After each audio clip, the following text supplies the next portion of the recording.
Terima kasih. Baik partisipan peserta maupun partisipan narasumber yang luar biasa atas segala dedikasi yang diberikan untuk mensukseskan dalam acara sendiri.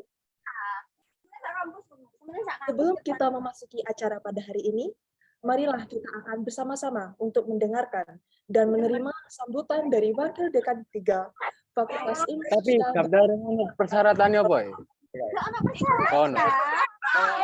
Bapak Manir Rosyadi, waktu dan tempat kami persilakan. Berarti kono persyaratan formal kok. Baik, terima kasih. Suara saya terdengar ya? Oh, saya nggak berangkat. Berarti semua suara saya terdengar? Terdengar, Pak. Baik. Terima kasih. Sebelumnya saya ucapkan selamat sore, salam sejahtera. Assalamualaikum warahmatullahi wabarakatuh. Waalaikumsalam warahmatullahi wabarakatuh. Yang saya hormati Bapak Rektor Universitas Trunojoyo, yang saya hormati Bapak Dekan, Pak Surokim, Fakultas Ilmu Sosial dan Ilmu Budaya, yang saya banggakan panitia PKM Center FISIP, ada Mas Edi, Mas Rio, Mbak Kiki, dan ada Mas Imron dan teman-teman yang lain. Yang saya banggakan pembicara pada sore ini, Mbak Ismi Leona Rahayu dari Fakultas Ekologi Manusia IPB, dan Mbak Rizka Sarifah juga dari fakultas yang sama. Dua pembicara ini adalah peraih medali emas pada PIMNAS tahun 2022 tahun kemarin. Yang saya banggakan seluruh hadirin, seluruh adik-adik yang hadir pada sore ini, dan juga moderator yang sudah memberikan kesempatan saya untuk memberikan sepatah dua kata. Kita puji, kita aturkan kepada Tuhan Yang Maha Kuasa atas rahmat dan kesempatan yang diberikan sehingga kita bisa berkumpul pada kesempatan yang berbahagia ini.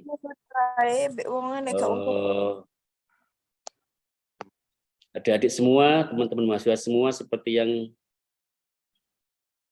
kita ketahui bahwa PKM 2023 akan segera dimulai, mungkin kurang lebih Maret saya kira, akan ada perhelatan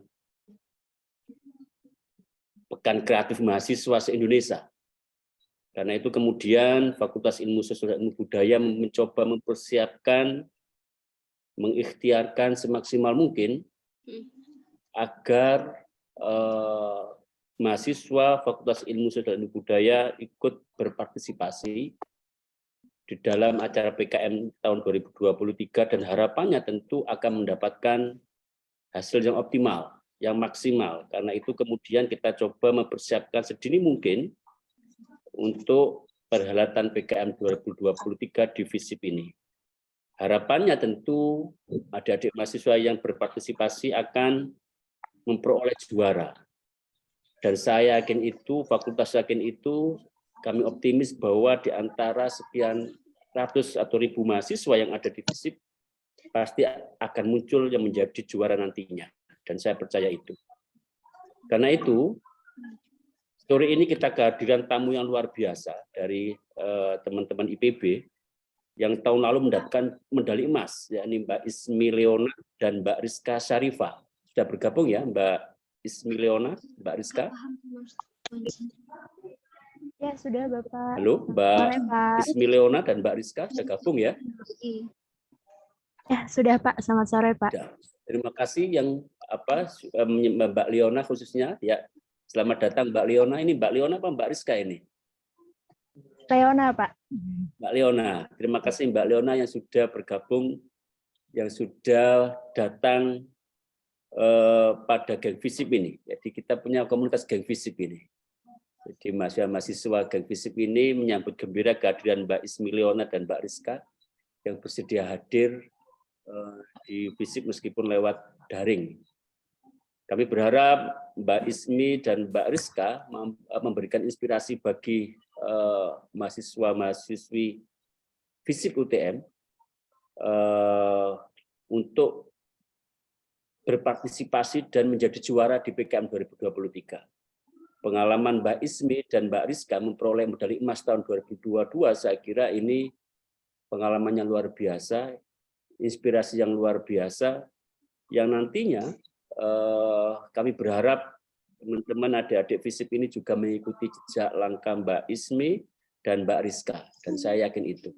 Dengan ketulusan, keikhlasan Mbak Leona, Mbak Rizka, saya yakin memberikan energi positif bagi kami semua, bagi mahasiswa-mahasiswa FISIP semua, untuk mengikuti jejak langkah Mbak Leona dan Mbak Rizka. Karena itu, kami berharap betul sore ini Mbak Ismi dan Mbak Rizka memberikan tips-tips, memberikan langkah-langkah strategi apa yang tepat akan mendapatkan emas. Dan saya yakin itu bisa.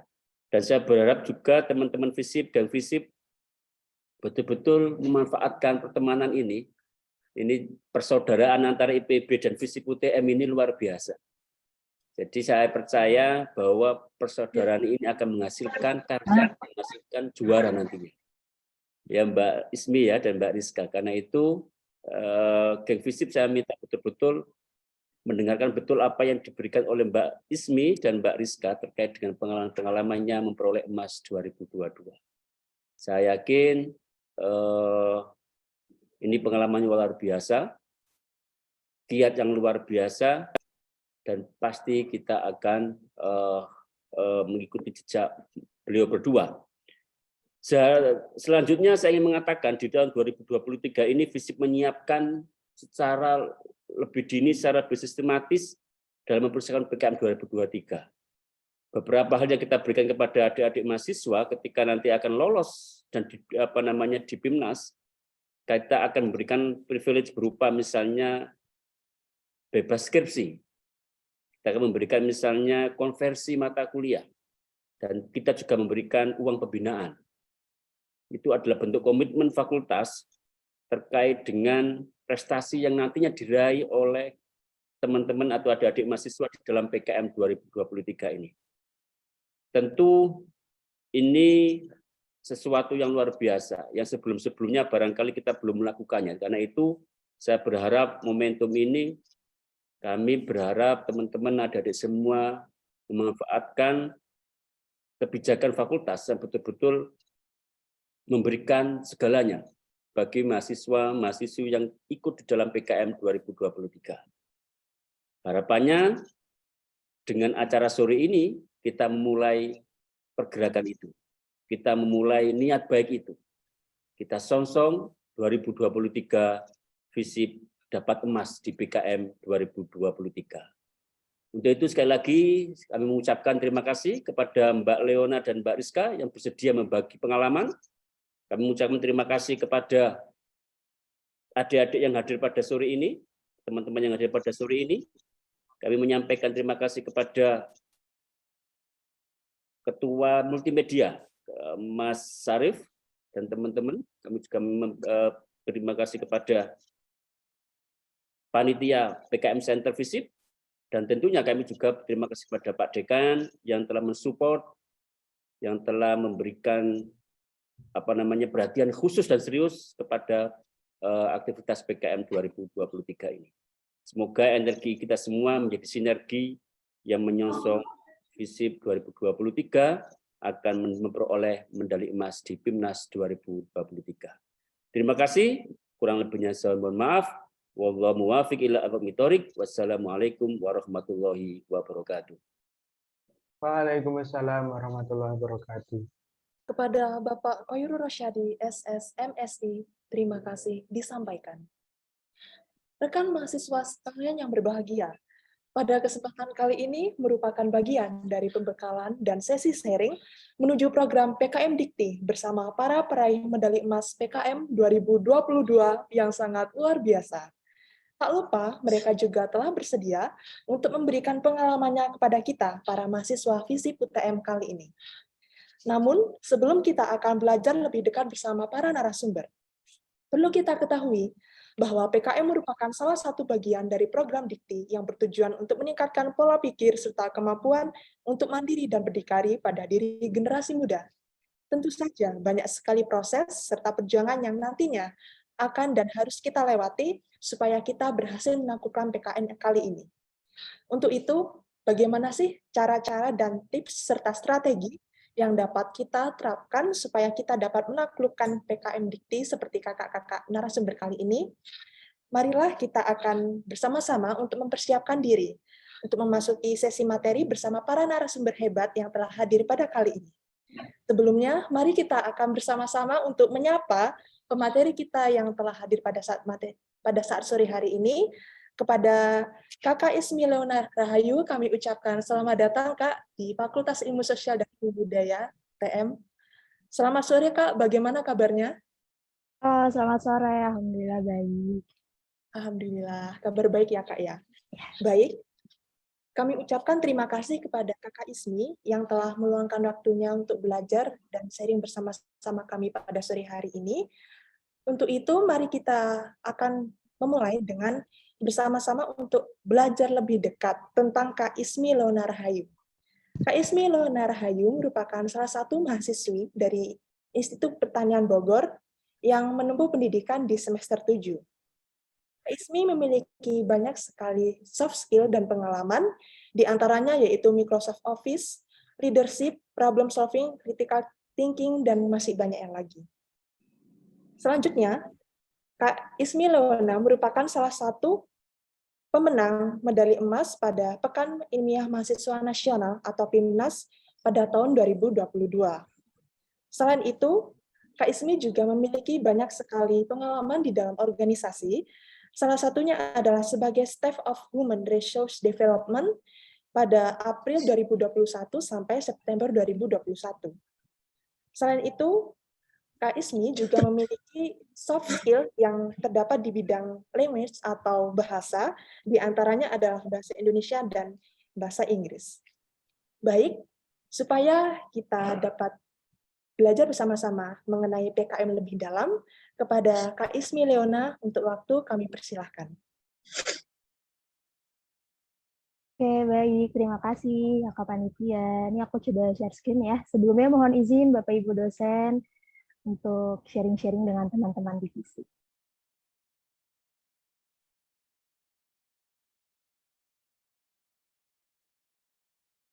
Untuk PowerPoint-nya udah kelihatan belum ya? Siap, sudah terlihat Kak Ismi. Oke, terima kasih.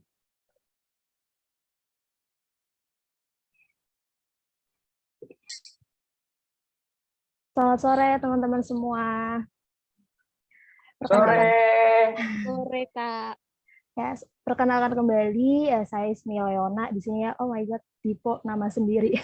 Ya, Ismi Leona ya teman-teman. Di sini diminta untuk sharing-sharing gitu ya terkait tips dan strategi mengikuti PKM. Ini aku semangat banget nih sore hari ini karena menurut aku ujung dari mengikuti PKM ini tuh awalnya itu dari tips dan strategi ini gitu teman-teman. Tapi sebelum kita mulai gitu ya, aku mau tes dulu nih, mau cek ombak dulu ke teman-teman FISIP. Coba boleh di chat teman-teman di kolom chat dari teman-teman FISIP pada ikut PKM bidang apa ini?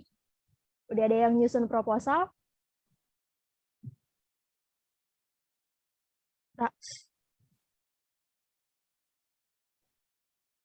Ada yang udah coba nyusun proposal teman-teman? Atau ada yang tertarik di bidang PKM apa gitu teman-teman? Oke, ini aku berasumsi teman-teman malu-malu gitu ya, bukan yang nggak ada tapi malu-malu. Oke, kalau kayak gitu kita langsung mulai aja gitu teman-teman. Di sini aku mau ngasih tips dan strategi dalam mengikuti PIMNAS. Oke. Sebelumnya aku mau ngenalin dulu nih teman-teman hebat aku lainnya di sini. Walaupun aku sendiri gitu ya di sini, tapi tentunya pengalaman-pengalaman yang aku dapat sebelumnya itu aku dapetin bareng teman-teman hebat ini, teman-teman. Kalau teman-teman bisa lihat di sini, kemarin aku ikut PKM bidang RSH dengan teman-teman tim anggota lainnya. Ini ada Rizka, Syarifa, Elvin, Laili, dan juga Miracle. Ini untuk tim PKM RSH, dan untuk selanjutnya, ini dari tim PKM PM. Jadi memang tahun lalu aku ikut 2 bidang PKM, teman-teman, itu PKM RSH dan juga PKM PM. Ini di PKM PM ada Rizka, ada Putri, ada Hanan, dan juga ada Yudha. Oke, kita masuk ke bagian awal. Aku cuma mau ngingetin gitu ya, mau nge-reminder apa sih PKM itu gitu ya, teman-teman. Tapi pasti teman-teman udah sering banget dapat sosialisasi nih dari Bapak Ibu dosen gitu terkait PKM. Tapi di sini aku mau coba mengulang kembali gitu ya, PKM itu adalah sebuah kegiatan ajang lomba yang amat sangat bergengsi gitu ya, teman-teman, karena dilakukan secara nasional gitu ya. Ribuan peserta, ratusan perguruan tinggi itu berlomba-lomba dalam mengikuti ajang program kreativitas mahasiswa ini. Nah, tujuan dari program kreativitas mahasiswa ini tuh untuk apa sih gitu ya? PKM ini digagas oleh Kemendikbud yang tujuannya ini untuk meningkatkan kualitas dari mahasiswa itu sendiri, baik di bidang masyarakat, akademik, teknologi, maupun di bidang yang lainnya. Terus motivasi dalam mengikuti PKM. Aku mau cerita sedikit nih teman-teman. Tadi kita udah tahu gitu ya definisi dari program PKM itu apa, yaitu meningkatkan kualitas mahasiswa gitu ya, atau lebih sering kita dengar PKM itu lomba yang sangat bergengsi gitu ya di kalangan mahasiswa. Nah, jadi motivasi aku dalam mengikuti PKM gitu ya teman-teman, sebenarnya banyak motivasinya, karena emang manfaat yang dikasih dalam mengikuti PKM itu sangat banyak gitu ya, sangat besar gitu ya. Tapi di sini aku coba rangkum jadi 5 motivasi awal aku mengikuti PKM yang menurut aku ini awal dari akhirnya aku bisa ikut PKM gitu teman-teman. Yang pertama ini suka menulis gitu. Jadi sebenarnya gini teman-teman, dalam mengikuti PKM ini kan memang yang perlu kita punya skill itu kan skill dalam menulis gitu ya, karena kita akan banyak banget dapat atau melewati proses dari mulai menyusun proposal, menulis laporan gitu, dan luaran lainnya itu pasti ada sangkut pautnya dalam hal menulis gitu. Jadi pada awalnya gitu, karena memang aku suka menulis gitu, aku mau coba challenge diri aku gimana sih atau sampai mana kemampuan aku dalam hal menulis gitu teman-teman. Awalnya aku sama sekali nggak bisa nulis ilmiah, kalau teman-teman percaya gitu ya, dari semester 1, semester 2 itu aku sama sekali nggak bisa gimana cara nulis ilmiah dengan baik gitu ya, padahal kan skill itu sangat dibutuhkan gitu ya dalam hal perkuliahan gitu. Tapi di sini justru jadi motivasi aku gitu teman-teman dalam hal untuk coba hal baru gitu. Dari suka menulis ini aku coba untuk belajar nulis ilmiah.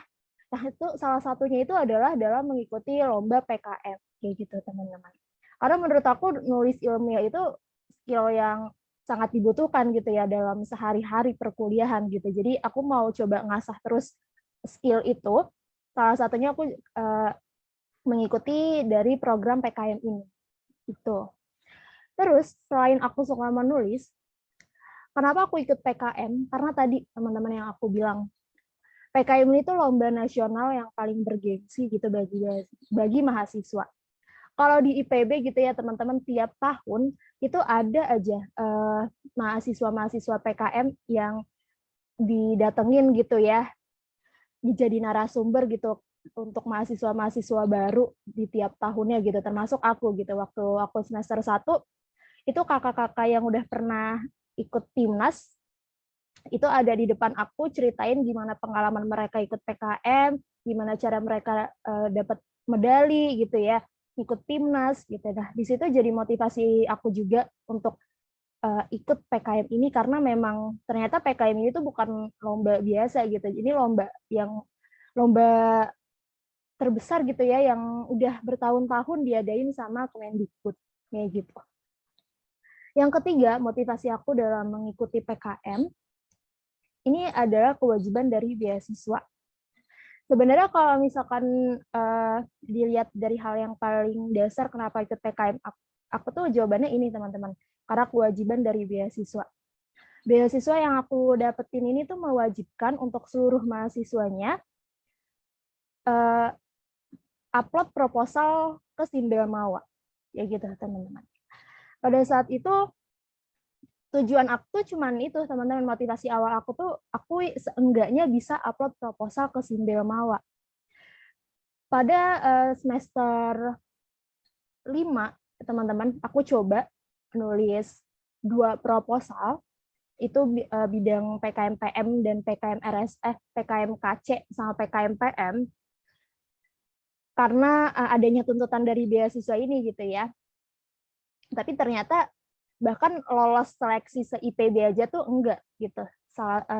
Cuman 1 gitu ya yang bisa ada kesempatan untuk upload ke Simbel Mawa gitu.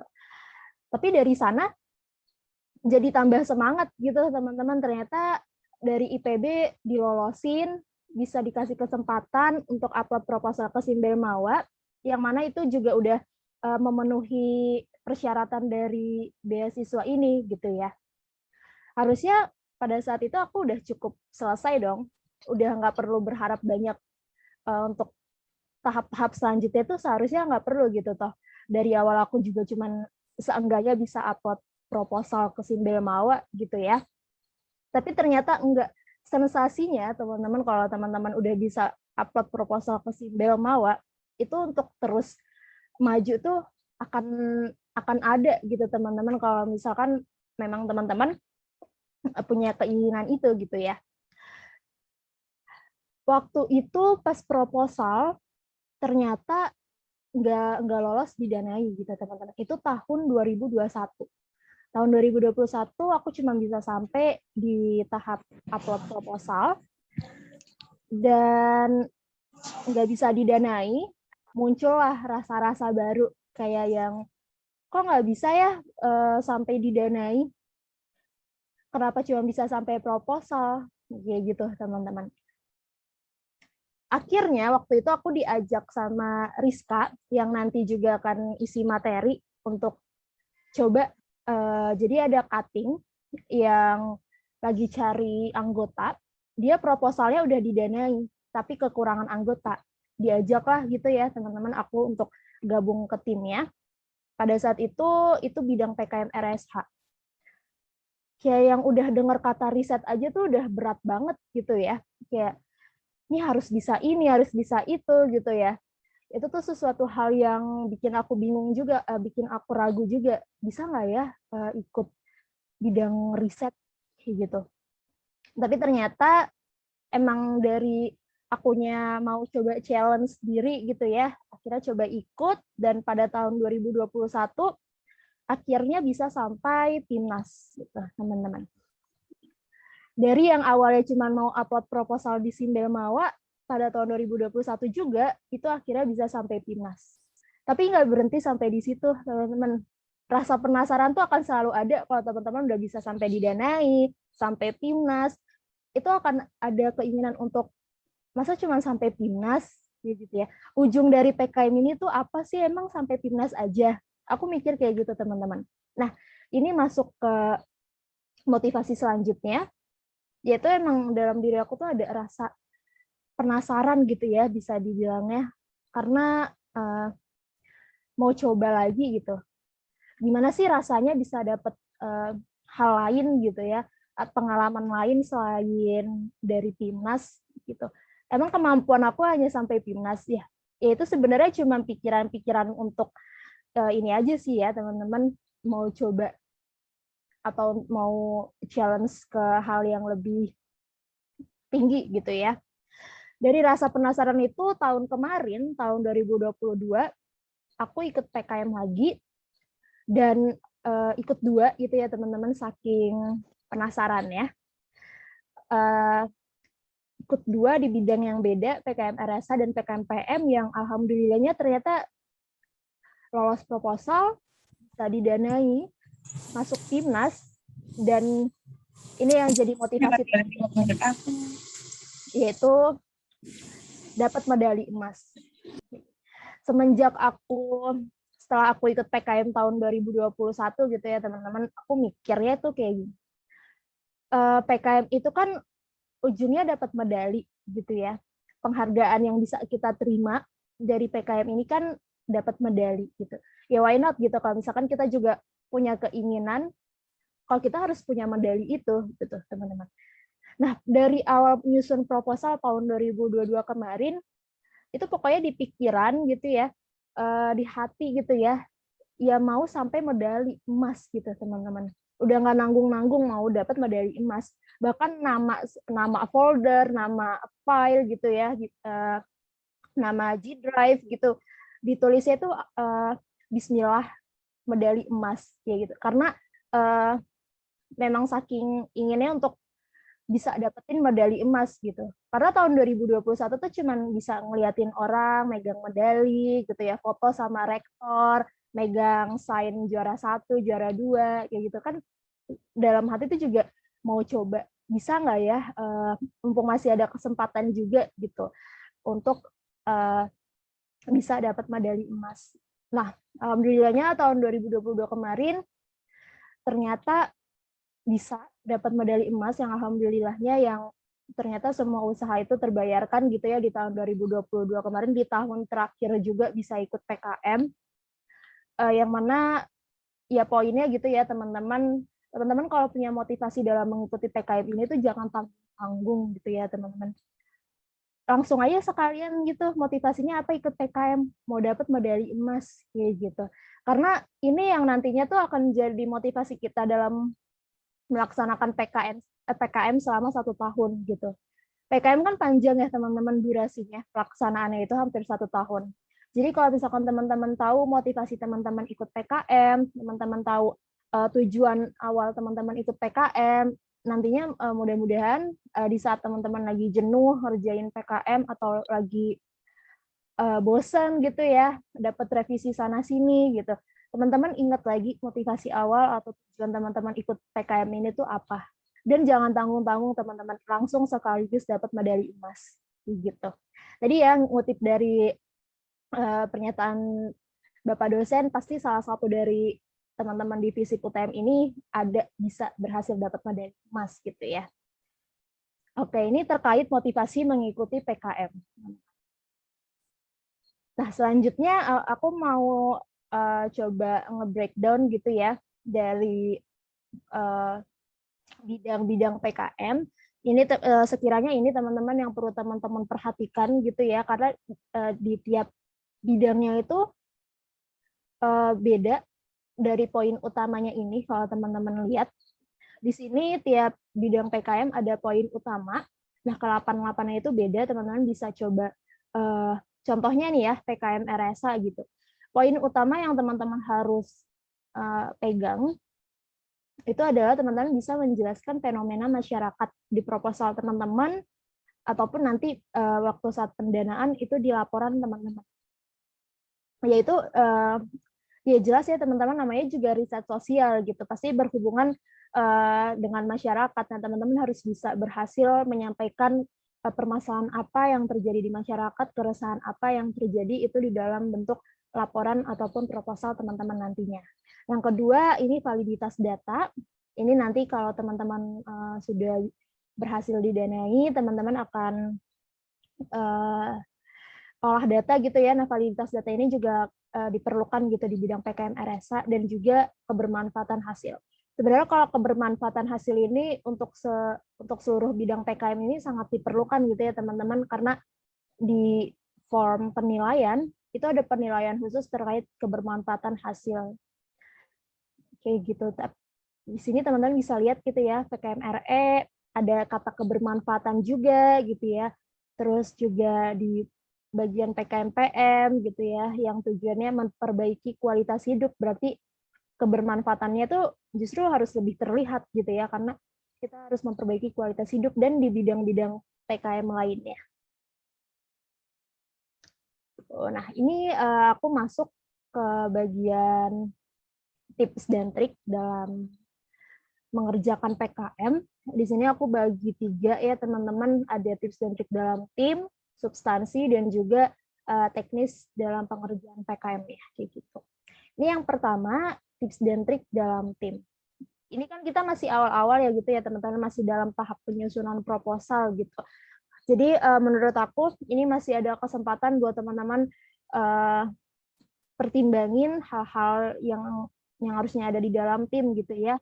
Yang pertama itu ya, komposisi tim teman-teman.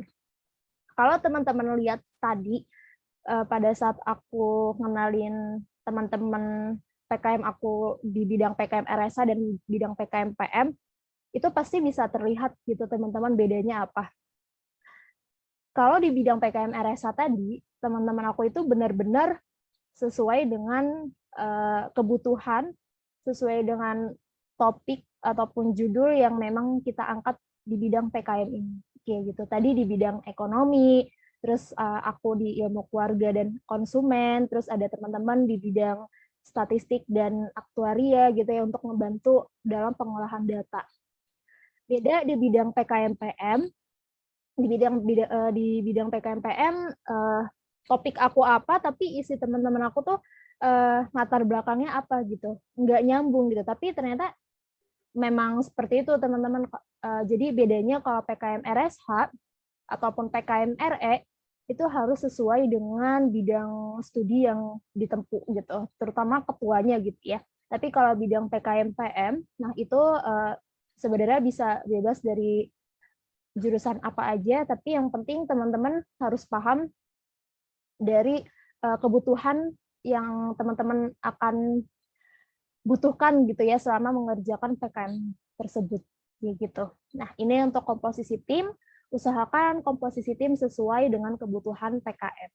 Tapi untuk PKM RSH, PKM RE gitu ya memang harus punya keilmuan khusus gitu ya, memang harus sesuai dengan topik. Ini sebenarnya bukan peraturan tertulis gitu sih teman-teman untuk yang ketua RSH harus sesuai dengan topik gitu. Tapi menurut aku melihat pengalaman-pengalaman sebelumnya gitu ya, PKM RSH yang ketuanya sesuai dengan judul tuh akan lebih minim pertanyaan-pertanyaan yang tidak relevan dengan topik gitu nantinya pada saat presentasi dengan juri gitu. Terus kedua, ini kemampuan anggota. Nah, teman-teman dalam memilih tim ini, karena memang kita di sini tuh ibaratnya profesional gitu ya, teman-teman profesional bekerja menyelesaikan real project gitu untuk selama 1 tahun ke depan. Nah, teman-teman tuh harus tahu kemampuan anggota yang seperti apa yang teman-teman butuhkan kayak gitu. Kalau teman-teman misalkan di bidang RSH atau di bidang RE butuh teman-teman yang jago ngambil data dan ngolah data. Nah, itu teman-teman kemampuan anggota yang seperti itu yang teman-teman cari. Tapi kalau di bidang PKM PM, misalkan teman-teman butuh orang yang friendly gitu ya, yang komunikasinya bagus sama masyarakat. Nah, teman-teman cari orang yang seperti itu gitu. Jadi kemampuan anggota ini juga penting gitu ya teman-teman dalam tim PKM gitu. Dan pastinya harus tahu juga ya mengetahui kapasitas dan kemampuan tiap anggotanya masing-masing. Ini khususnya juga untuk ketuanya gitu nantinya. Ketuanya juga harus tahu kapasitas dan kemampuan tiap anggota. Jadi biar nanti pengerjaan PKM selama 1 tahun ke depan itu bisa berjalan dengan efektif dan efisien. Terus ketiga, ini kerjasama tim. Ini aku tulis gitu ya, kalau ngerjain PKM ini tuh bukan kayak ngerjain tugas-tugas perkuliahan yang lainnya gitu ya, yang cuma bisa titip nama atau pengerjaannya dibagi gitu ya. Yang satu ngerjain bagian A, yang satu ngerjain bagian B. Enggak kayak gitu teman-teman, tapi kerjasama di dalam PKM ini tuh amat sangat dibutuhkan gitu. Terus keempat, ya ini pasti teman-teman juga ngelakuin hal ini buat jadwal meet rutin gitu ya sama tim. Kalau waktu itu aku dan tim sebelum masuk kuliah seminggu 2 kali pertemuan kayak gitu. Dan yang terakhir ini kelola emosi dan waktu gitu. Karena ya kita balik lagi ya, kerja sama tim dalam 1 tahun ke depan gitu pasti nggak mudah. Nah, untuk menghindari hal-hal ataupun perpecahan dalam kelompok gitu ya, kita harus bisa juga ngelola emosi dan waktu gitu biar kerjanya juga enak gitu ya, dan bisa saling nyaman gitu teman-teman. Nah, terus yang kedua, ini aku mau bahas tips dan trik substansi dalam PKM gitu. Sebenarnya ini tuh substansi ini tuh bisa teman-teman nggak ada aturan khusus gitu ya terkait substansi teman-teman tuh harus gimana kayak gitu, tapi memang ada poin-poin tertentu yang aku lihat berdasarkan pengalaman kemarin apa aja sih yang memang harus ada di dalam substansi teman-teman itu gitu. Tapi yang pertama yang teman-teman perlu paham betul gitu ya, teman-teman harus bisa memahami ide atau topik teman-teman, bahkan dasar-dasarnya aja gitu teman-teman, kayak kenapa teman-teman milih topik A, kenapa teman-teman bisa mau ikut mau ngadain program A, program B. Nah, itu teman-teman tuh harus tahu dasar-dasar dari ide teman-teman kayak gitu. Bahkan harus diiniin juga teman-teman harus tahu dari tiap bidang studi anggotanya itu kontribusinya dalam ide atau topik teman-teman tuh apa kayak gitu. Jadi hal-hal basic yang kayak gitu tuh perlu teman-teman pahami juga dari awal. Kemudian yang kedua ini kreativitas dan keunggulan. Ya jelas gitu ya teman-teman, namanya juga program kreativitas mahasiswa gitu. Jadi yang dilihat adalah kreativitas dan keunggulan teman-teman dalam menyelesaikan masalah atau memberikan solusi gitu ya dalam pengerjaan PKM ini. Nah, teman-teman tuh harus tahu dari awal, dari pas proposal ini ya teman-teman, pada saat proposal ini teman-teman harus tahu kreativitas dan keunggulan ide topik atau program dari PKM teman-teman itu apa dan seperti apa gitu. Yang pastinya ya salah satunya adalah kalau untuk PKM RE gitu ya, itu harus sesuatu hal yang baru yang belum pernah diteliti gitu. Kalau PKM RSH ada pembedanya dari penelitian sebelumnya gitu, atau untuk PKM PM metode yang digunain untuk menyelesaikan masalah. Nah, hal-hal yang gitu teman-teman yang bisa diasah di kreativitas dan keunggulan untuk PKM teman-teman.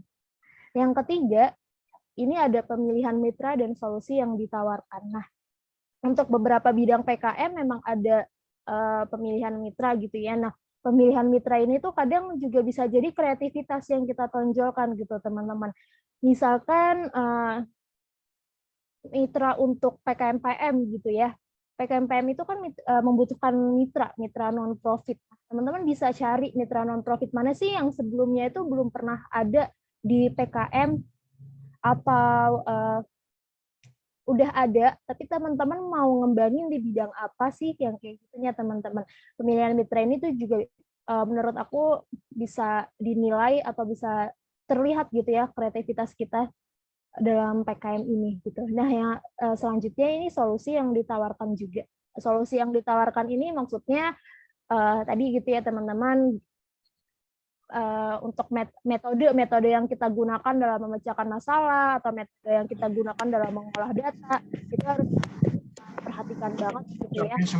Nah, itu bisa jadi kreativitas dan keunggulan, bahkan di beberapa bidang PKM khusus metode ini tuh masuk dalam penilaian gitu teman-teman. Jadi usahakan cari metode yang memang sebelumnya itu belum ada gitu atau teman-teman modifikasi dari yang sebelumnya kayak gitu.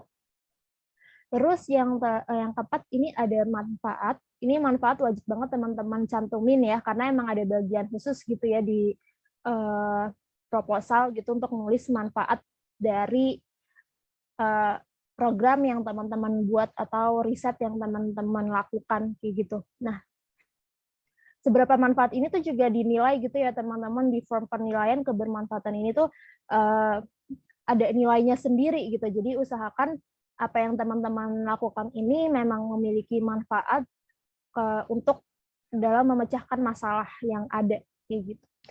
Terus yang terakhir ini rekomendasi dan keberlanjutan. Kenapa aku masukin di dalam substansi ini? Karena menurut aku rekomendasi dan keberlanjutan ini tuh juga sangat penting gitu, karena pastinya kalau misalkan dari hasil riset gitu ya, kita bisa nemuin beberapa temuan yang sangat bermanfaat gitu. Nanti kan kita akan memberikan rekomendasi gitu ya.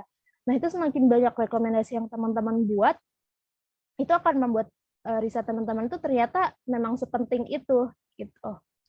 Itu contohnya. Nah, untuk yang keberlanjutan pun juga sama kayak gitu teman-teman. Teman-teman bisa melanjutkan atau program PKM teman-teman ini tuh bisa berlanjut dengan pihak mana aja sih gitu ya, pihak A, B, C, D misalkan. Nah, sebagian banyak pihak teman-teman yang ikut sertakan dalam keberlanjutan program ini, aku rasa juga jadi hal yang penting untuk teman-teman pertimbangkan gitu. Ini untuk tips dan trik substansi PKM. Nah, ini untuk tips dan trik pengerjaan PKM yang menurut aku harus diperhatikan juga gitu.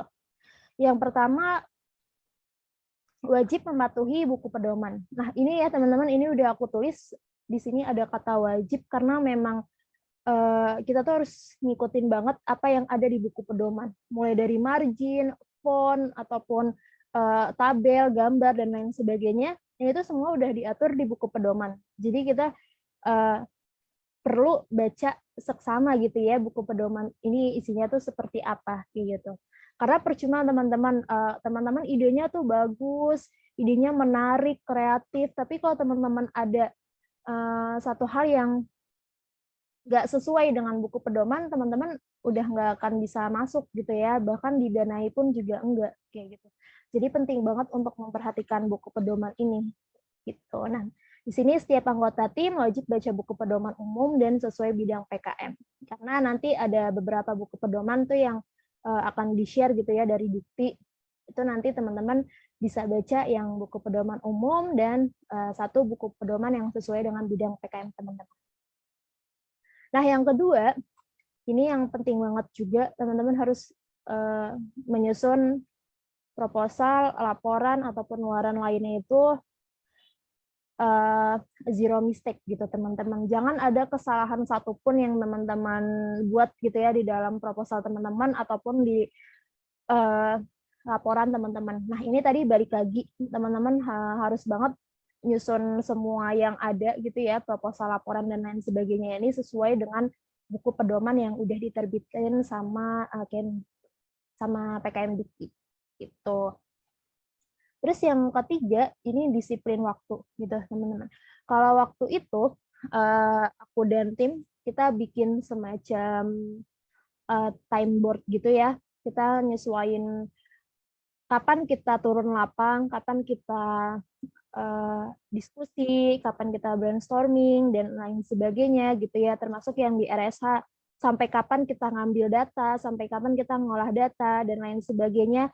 Itu harus teman-teman lakukan kayak gitu ya, karena biar teman-teman tuh bisa menyelesaikan program atau output itu baik sebelum deadline yang ada kayak gitu teman-teman. Karena ini sih pengalaman kemarin juga gitu ya, kita menyelesaikannya itu jauh sebelum deadline, tapi itu juga bukan berarti punya kita udah bagus gitu, karena adanya kita jauh sebelum ngerjain itu sebelum deadline, itu justru jadi keuntungan juga buat kita, buat di akhirnya tuh ngecek masih ada yang salah nggak sih apa yang kita kerjain, atau bisa buat nyesuaiin sama buku pedoman ataupun template yang ada gitu terkait apa yang udah kita kerjain. Jadi kita punya spare waktu gitu ya untuk ngecek ulang kayak gitu. Jadi penting banget untuk ngerjain sesuatunya itu tuh jangan mepet-mepet deadline kayak gitu teman-teman. Yang keempat ini konsultasi rutin. Teman-teman bisa banget diskusi dengan dosen pendamping. Kalau waktu itu aku juga seminggu sekali, bahkan kalau untuk proposal kayak seminggu 2 kali gitu ya. Pokoknya diskusi dengan dosen terkait ide ataupun topik yang mau teman-teman angkat dalam PKM ini gitu teman-teman. Dan pastinya kalau misalkan teman-teman topik atau idenya itu tuh menyangkut di bidang lain, tapi teman-teman tuh nggak ada anggota ataupun nggak ada basic di bidang itu gitu ya. Kayak contohnya waktu aku kemarin di RSH gitu, kita itu topiknya itu ada sangkut pautnya sama hukum gitu. Tapi kan di IPB nggak ada gitu ya dosen hukum gitu. apalagi teman yang dari jurusan hukum gitu kan nggak ada. Nah, kita tuh cari alternatif lain gitu, teman-teman. Coba diskusi sama dosen dari universitas lain ataupun teman dari di universitas lain gitu ya, yang memang bisa ngebantu kita untuk berdiskusi atau mendalami ide atau topik kita. Nah, itu boleh banget teman-teman lakukan gitu ya, bahkan sebelum mengumpulkan proposal. Terus yang terakhir, yang menurut aku juga penting banget, ini tuh kita terus bertanya gitu, teman-teman. Bertanyanya bukan cuman ke orang lain gitu ya, tapi tanya sama diri kita sendiri gitu, sama tim kita sendiri gitu.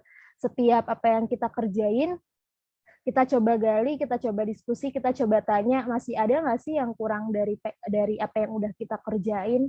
Kira-kira bagian mana ya yang belum sesuai, yang belum cocok, ya gitu. Karena menurut aku dengan kita kayak gitu tuh kita bisa ulas kembali gitu ya apa yang udah kita kerjain, apa yang udah kita tulis. Bahkan pada saat baca kita bisa muncul ide-ide baru gitu yang mau kita bisa tulis di laporan ataupun luaran yang akan kita kumpulkan kayak gitu. Jadi menurut aku terus bertanya ini tuh penting banget gitu, teman-teman. Selalu mencari yang kurang dan jangan cepat puas. Kalau misalkan kalau kita gitu ya sering dengarnya nggak usah peduliin yang kurang, fokus aja sama yang udah kita punya gitu. Fokus aja nonjolin kelebihan-kelebihan yang kita punya. Tapi kalau buat aku kemarin itu nggak berlaku gitu ya teman-teman, karena memang sesering itu cari apa aja sih yang masih kurang dari PKM, dari laporan PKM ini kayak gitu. Untuk tips dan trik 3 tadi tuh ini yang terakhir. Nah, ini kalau contohnya ya, ini buku pedoman umum dari PKM. Nah, ini buku pedoman sesuai bidang teman-teman nantinya. Tuh. Kayaknya aku udah ada lihat info deh kalau buku pedomannya itu udah ada ya, udah dikeluarin dari Dikti ya. Itu bisa teman-teman segera download. Nah, ini tadi form penilaian yang aku sebutin ya. Ini aku coba screenshot bagian PKM RSA dan bagian PKM PM. Di sini ada bagian kemanfaatan dari hasil riset gitu ya, bahkan nilainya besar juga gitu, bobotnya 10 kayak gitu. Sama di bagian PKM PM ini ada nilai keberlanjutan program yang bobotnya tuh 20. Jadi teman-teman bisa banget untuk selalu cek di bagian form penilaian, baik proposal ataupun laporan nantinya, karena biar teman-teman tuh bisa lebih tahu mana yang harus diprioritaskan kayak gitu, teman-teman. Karena kadang kuncinya tuh ada di form penilaian ini gitu, kita nggak perlu pusing-pusing mikirin udah bagus atau belum gitu ya, dan lain sebagainya gitu, teman-teman juga bisa mengacu ke form penilaian ini. Tuh. Nah, ini aku mau sedikit ngasih gambaran gitu ya dokumentasi perjalanan PKM aku dan tim. Ini pertama PKM RSH. Kita ngambil data, ini kita datangin ke beberapa instansi pemerintahan dan juga e-commerce, karena kemarin kita bergerak bidang PKM kita itu ada di e-commerce gitu, menyangkut hal e-commerce. Terus setelah pengambilan data, ini coaching dengan beberapa dosen dan teman-teman satu bidang lainnya. Ini pada saat kita melakukan PKP 2, nah di sini bisa dilihat ya teman-teman, jurinya ada 2 yang nantinya akan ngasih beberapa pertanyaan kayak gitu. Kita ada sesi sendiri gitu dari IPB tuh, bahkan setiap hari kita harus latihan presentasi dan tanya jawab. Nanti kalau misalkan teman-teman udah bisa sampai tahap didanani, ini pada saat kita presentasi PIMNAS. Nah, nanti kalau teman-teman lolos PIMNAS, teman-teman akan diminta untuk pasang poster gitu ya. Ada luaran poster. Terus ini pada saat pengumuman yang sampai akhirnya, nah ini ujung dari pasti aku ikut PKM, akhirnya bisa dapat medali emas. Sama juga ini perjalanan PKM PM pun kemarin juga sama, dimulai dari diskusi dengan mitra, pelaksanaan, PKP 2, keberlanjutan, setelah presentasi PIMNAS, pemasangan poster, sampai pada ujungnya juga dapat medali emas. Gitu, teman-teman. Nah, untuk selanjutnya mungkin ini juga jadi materi terakhir aku gitu ya. Apa sih manfaat dari ikut PKM? Kenapa sih harus banget ikut PKM tadi ya, selain motivasi-motivasi yang aku sebutkan. Ternyata yang ikut PKM itu manfaatnya tuh banyak banget teman-teman. Bahkan yang aku tulis 5 ini tuh nggak cukup, yang 6 aku tulis itu nggak cukup untuk aku bisa kasih gitu ya. Karena emang sebanyak itu manfaat dari mengikuti PKM. Yang pertama ini ya pasti jelas pengalaman yang sangat berharga. Karena PIMNAS ini, PKM ini itu cuma bisa kita ikuti selama kita mahasiswa gitu ya teman-teman. Selagi kita mahasiswa, kita baru bisa ngikutin program kegiatan kreativitas mahasiswa itu gitu sampai PIMNAS. Jadi menurut aku ikut PKM itu adalah sebuah pengalaman yang sangat berharga yang nggak semua orang juga bisa ikutin gitu teman-teman. Dan yang kedua ini adalah melatih kemampuan menulis ilmiah yang tadi aku bilang ikut PKM ini tuh pasti berhubungan sama karya ilmiah gitu ya. Jadi ini tuh kemampuan kita dalam menulis ilmiah itu akan sangat lebih meningkat gitu selama mengikuti PKM. Terus yang ketiga ini pengalaman wawancara atau audiensi dengan pihak-pihak lainnya, seperti kemarin aku di bidang RSH bisa wawancara dengan instansi Badan Cyber dan Sandi Negara gitu ya, terus juga sama di Kominfo juga gitu kita datengin, dan pengalaman wawancara dengan konsumen dan kayak gitu teman-teman, dan juga audiensi dengan beberapa pihak lainnya kayak gitu. Terus kemudian meningkatkan kemampuan riset atau turun lapang gitu ya, atau dalam menciptakan sesuatu, menciptakan ide gitu. Karena di dalam PKM ini tuh emang penting banget untuk setiap harinya tuh kita punya ide-ide baru yang bisa kita kembangkan gitu ya untuk menulis laporan dari PKM kita. Terus kemudian yang kelima ini potensi publikasi ilmiah dan mendapatkan hak cipta. Ini udah banyak banget teman-teman hak cipta yang didapetin kalau di IPB gitu ya, udah banyak banget teman-teman yang bisa dapat hak cipta atau paten sendiri gitu dari produknya, dari programnya dan lain sebagainya gitu. Dan juga udah banyak banget teman-teman dari ikut PKM ini tuh bisa publikasi artikel ilmiah ini ke jurnal, ke beberapa jurnal bereputasi dan lainnya. Dan ini menurut aku salah satu benefit yang sangat besar gitu ya dalam mengikuti PKM, kita bisa upload jurnal gitu, jadi nggak perlu nunggu semester akhir atau menunggu nulis skripsi dulu gitu ya, kita bisa upload jurnal gitu. Terus yang terakhir ini manfaatnya adalah SKS dan penyetaraan dari Kemdikbud sendiri itu juga udah kasih kebijakan gitu ya, seberapa besar SKS yang bisa kita dapetin dalam mengikuti PKM dan PIMNAS ini gitu teman-teman. Dan juga penyetaraan. Tadi Bapak dosennya juga ini ya teman-teman udah menyebutkan gitu kalau teman-teman FISIP yang ikut yang mendang medali gitu ya akan dapat penyetaraan skripsi gitu. Nah, ini juga dilakukan oleh IPB gitu. Jadi teman-teman yang udah dapat medali emas itu udah nggak perlu lagi skripsi dan juga KKN kayak gitu ya teman-teman. Nah, itu beberapa manfaat yang bisa coba aku share gitu ya. Kalau manfaat lainnya tuh banyak banget teman-teman. Apalagi kalau di IPB juga gitu ya. Kita mau menang mau enggak, kita akan dapat insentif dari IPB yang jumlahnya cukup besar gitu, dan itu jadi motivasi lainnya gitu ya buat mahasiswa untuk ikut PKM gitu. Oke, mungkin cukup sekian sharing-sharing dari aku gitu ya teman-teman. Aku terbuka banget kalau misalkan teman-teman mau diskusi atau mau ya berdiskusi lebih lanjut. Terima kasih. Selamat sore. Selamat sore kembali Kak Ismi. Terima kasih banyak atas kesempatan yang sudah diberikan kepada kami. Oke, untuk teman-teman para peserta nih, apa masih semangat untuk tetap mengikuti pemateri kita yang kali ini? Oke, kalau Oke, jika teman-teman masih tetap semangat, silahkan mari kita akan ramaikan kolom chat kita dengan emoticon terbaik, teman-teman. Oke. Baiklah, seperti yang sudah disindir dan disinggung di awal tadi, pada sore hari ini Kak Ismi tidak sendiri di dalam membawakan materi mengenai PKM Dikti tahun ini. Tetapi Kak Ismi juga ditemani oleh salah satu teman terbaiknya, yaitu Kak Rizka Syarifah.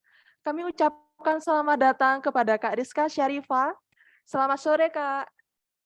Selamat sore. Baik, terima kasih atas kesempatan dan waktunya, Kak. Bagaimana kabarnya di sore hari ini? Alhamdulillah baik, sehat hari ini. Kamu gimana kabarnya? Alhamdulillah, puji syukur, baik juga ya Kak. Ya, tentunya kita semua pasti dalam keadaan baik, sehat, serta dalam lingkungan Tuhan Yang Maha Esa. Baik, pada kesempatan kali ini, Kak Rizka Syarifah merupakan salah satu partner yang bersama-sama dengan Kak Ismi untuk membagikan materi PKM pada sore hari ini. Namun sebelum itu, mari kita akan bersama-sama untuk mengenal lebih dekat tentang siapa sih Kak Rizka Syarifah ini. Oke, Kak Rizka Syarifah merupakan salah satu mahasiswa Institut Pertanian Bogor yang lahir di Jakarta pada tanggal 31 Desember tahun 2000. Oke, Kak Rizka ini merupakan salah satu bagian dari National Consumer Protection Agency pada Januari 2022 hingga Juli 2022. Selain itu, di dalam bidang PKM, Kak Rizka Syarifah merupakan salah satu pemenang PKM dalam bidang pengabdian masyarakat of Education, Culture, Research, and Technology Republik of Indonesia pada tahun 2022. Selain itu, Kak Rizka Syarifah merupakan salah satu mahasiswi yang juga aktif di dalam bidang organisasi kemahasiswaan yang ada di kampusnya. Di antaranya ialah Indonesian Ecology Expo menjadi Staff of Public Relation. Wow, berarti Kak Rizka ini gemar public speaking ya Kak ya? Iya, kurang lebih seperti itu. Baik, oke, sangat luar biasa sekali Kak. Oke, tak lupa juga mengenai skill kebahasaan yang dimiliki oleh Kak Rizka, ialah skill di dalam bahasa Indonesia, yaitu skill di dalam bidang native, dan skill di dalam bahasa Inggris, yaitu skill di dalam intermediate. Baik, supaya kita dapat bersama-sama untuk belajar lebih dalam lagi mengenai tips dan trik serta dunia mengenai PKM, kepada Kak Rizka Syarifah untuk waktu dan tempat kami persilahkan. Baik, terima kasih kepada moderator. Aku izin untuk share screen terlebih dahulu. Baik, dipersilahkan Kak.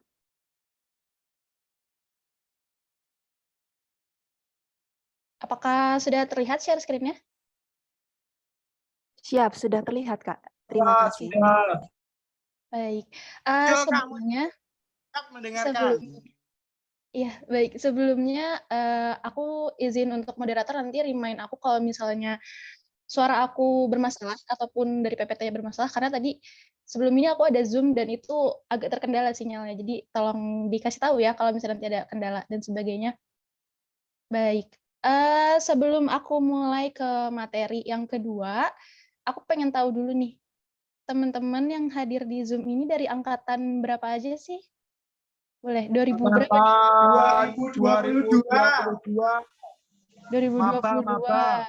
Wah, ada maba. Maba udah semangat. 21, oke.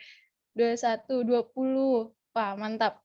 Banyak nih ya dari lintas angkatan nih yang berminat untuk ikut PKM di 2023. Oke, aku izin memperkenalkan dulu. Sebelumnya terima kasih banyak atas undangannya Pak Edi. Senang sekali bisa berbagi dan sharing sama teman-teman dari UTM. Dan yang terhormat Bapak Ibu dosen yang barangkali join pada Zoom ini, terima kasih atas undangannya. Aku mau share tentang tema yang aku bawakan pada sore hari ini, yaitu To the Infinity and Beyond. Yaitu teman-teman di sini dari UTM, aku akan ajak untuk melampaui batas, menuju tak terbatas dan melampauinya gitu ya. Menuju tak terbatas itu apa? sama kayak yang tadi udah Kak Ismi kasih tahu gitu ya, udah paparkan bahwa di PKM ini kita nggak bisa menentukan tujuan itu cuma setengah-setengah kayak gitu. Karena perjalanannya panjang teman-teman. Perjalanannya itu kurang lebih untuk PKM 2022 kemarin tuh selama 1 tahun kayak gitu.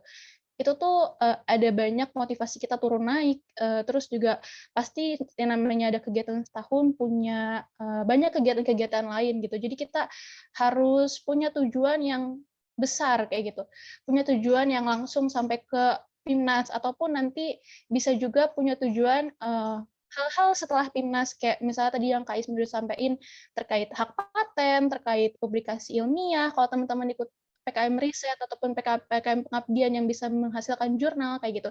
Dan juga melampaui batas teman-teman nih. Karena nanti ketika perjalanan selama 1 tahun biasanya kita menemukan kita punya batas-batas dalam diri kita, baik itu misalnya manajemen waktu ataupun misalnya dari hal public speaking yang mana nanti di PKM PIMNAS ini bakal banyak banget dilatih di public speaking-nya, berpikir kritis itu teman-teman harus melampaui batas-batas yang sebelumnya mungkin pernah teman-teman tentukan gitu. Aku cuma bisa sampai sini, aku cuma bisa sampai sini, tapi di sini di PKM PIMNAS tuh nggak bisa teman-teman batasi, teman-teman harus melampaui itu. Oke, kita lanjut terlebih dahulu. Nah, tadi kan Kak Ismi udah menyampaikan banyak hal gitu ya. Mungkin boleh nih, baik di kolom chat ataupun langsung jawab lewat on mic. PKM itu apa sih? Udah ada yang tahu belum? Tadi dari penjelasan Kak Ismi, kira-kira udah paham PKM itu apa? Boleh teman-teman? Lewat chat juga nggak apa-apa. Mari dipersilahkan kepada teman-teman. Apa sih PKM itu menurut penjelasan Kak Ismi Ya. tadi? Tentunya kita sudah banyak belajar ya. Ajang bergengsi, program kreativitas mahasiswa. Oke, baik. Mungkin langsung aja kali ya. Program kreativitas mahasiswa, iya benar. Benar banget. Jadi kalau misalnya kita lihat, PKM itu kepanjangan program kreativitas mahasiswa, dan kalau kita lihat di pedoman umum, itu PKM itu merupakan salah satu wujud implementasi dari Tridharma Perguruan Tinggi yang diluncurkan oleh Ditjen Dikti, begitu, pada tahun 2023 ini di bawah pengelolaan dari Belmawa yang merupakan suatu upaya untuk menumbuhkan dan mewadahi kita nih mahasiswa untuk mewujudkan ide-ide kreatif serta inovatif dari mahasiswanya kayak gitu. Nah, selanjutnya ada apa aja jenis-jenis dari PKM? Tadi juga Kak Ismi udah sempat nge-spill, udah sempat ngejelasin kayak gitu kan secara rinci, dan di sini aku cuma mau ngulang lagi ya, recall lagi gitu ya. Dari tampilan buku pedoman 2023. Pedoman 2023 itu udah keluar, teman-teman, ada di Instagramnya Dikti, dan di sini buat teman-teman yang ini kan dari FISIP ya, Fakultas FISIP apa? Fakultas Sosial Ilmu Budaya ya, kalau nggak salah. Iya, Benar Kak. Benar, Iya, Fakultas Ilmu Sosial dan Ilmu Budaya. Nah, kurang lebih akan sama nih sama aku yang background-nya, dan Ismi juga dari FEMA, Fakultas Ekologi Manusia, yang berhubungan sama berkaitan dengan sosial dan sebagainya kayak gitu. Nah, di sini ada pertama ada kewirausahaan buat teman-teman yang punya minat untuk menjadi wirausaha gitu. Itu bisa teman-teman realisasikan di PKM kewirausahaan. Istilahnya teman-teman mau mulai usaha tapi belum punya modal nih. Jadi yuk coba kita minta modalnya dari Dikti kayak gitu. Coba untuk merintis suatu usaha, ini untuk PKM ini anggotanya itu minimal 3 orang dan maksimal itu 5 orang. Itu berlaku untuk semuanya kayak gitu. Terus ada Karsa Cipta dan juga karya inovatif, itu nanti yang hubungannya tentang penerapan iptek kayak gitu. Tentang teknologi-teknologi. Mungkin nggak bisa aku bahas lebih detail kalau untuk di ketiga ini ya. Lanjutnya ada penerapan iptek dan pengabdian masyarakat. Penerapan iptek dan pengabdian masyarakat ini hampir serupa kayak gitu. Kenapa hampir serupa? Karena dua-duanya itu punya mitra. Mitranya, kalau penerapan iptek itu kalau teman-teman menerapkan suatu teknologi untuk mitra profit. Mitra profit itu apa? Mitra yang punya penghasilan. Kayak misalnya teman-teman bikin suatu alat atau suatu sistem yang bisa meningkatkan penghasilan dari kelompok-kelompok tani, misalnya kayak gitu. Ataupun dari UMKM, kayak gitu. Jadi mitra-mitra yang udah punya penghasilan. Gitu. Nah, sedang kalau misalnya PKM pengabdian masyarakat, itu teman-teman melakukan pengabdian kepada masyarakat mitra yang bukan non-profit.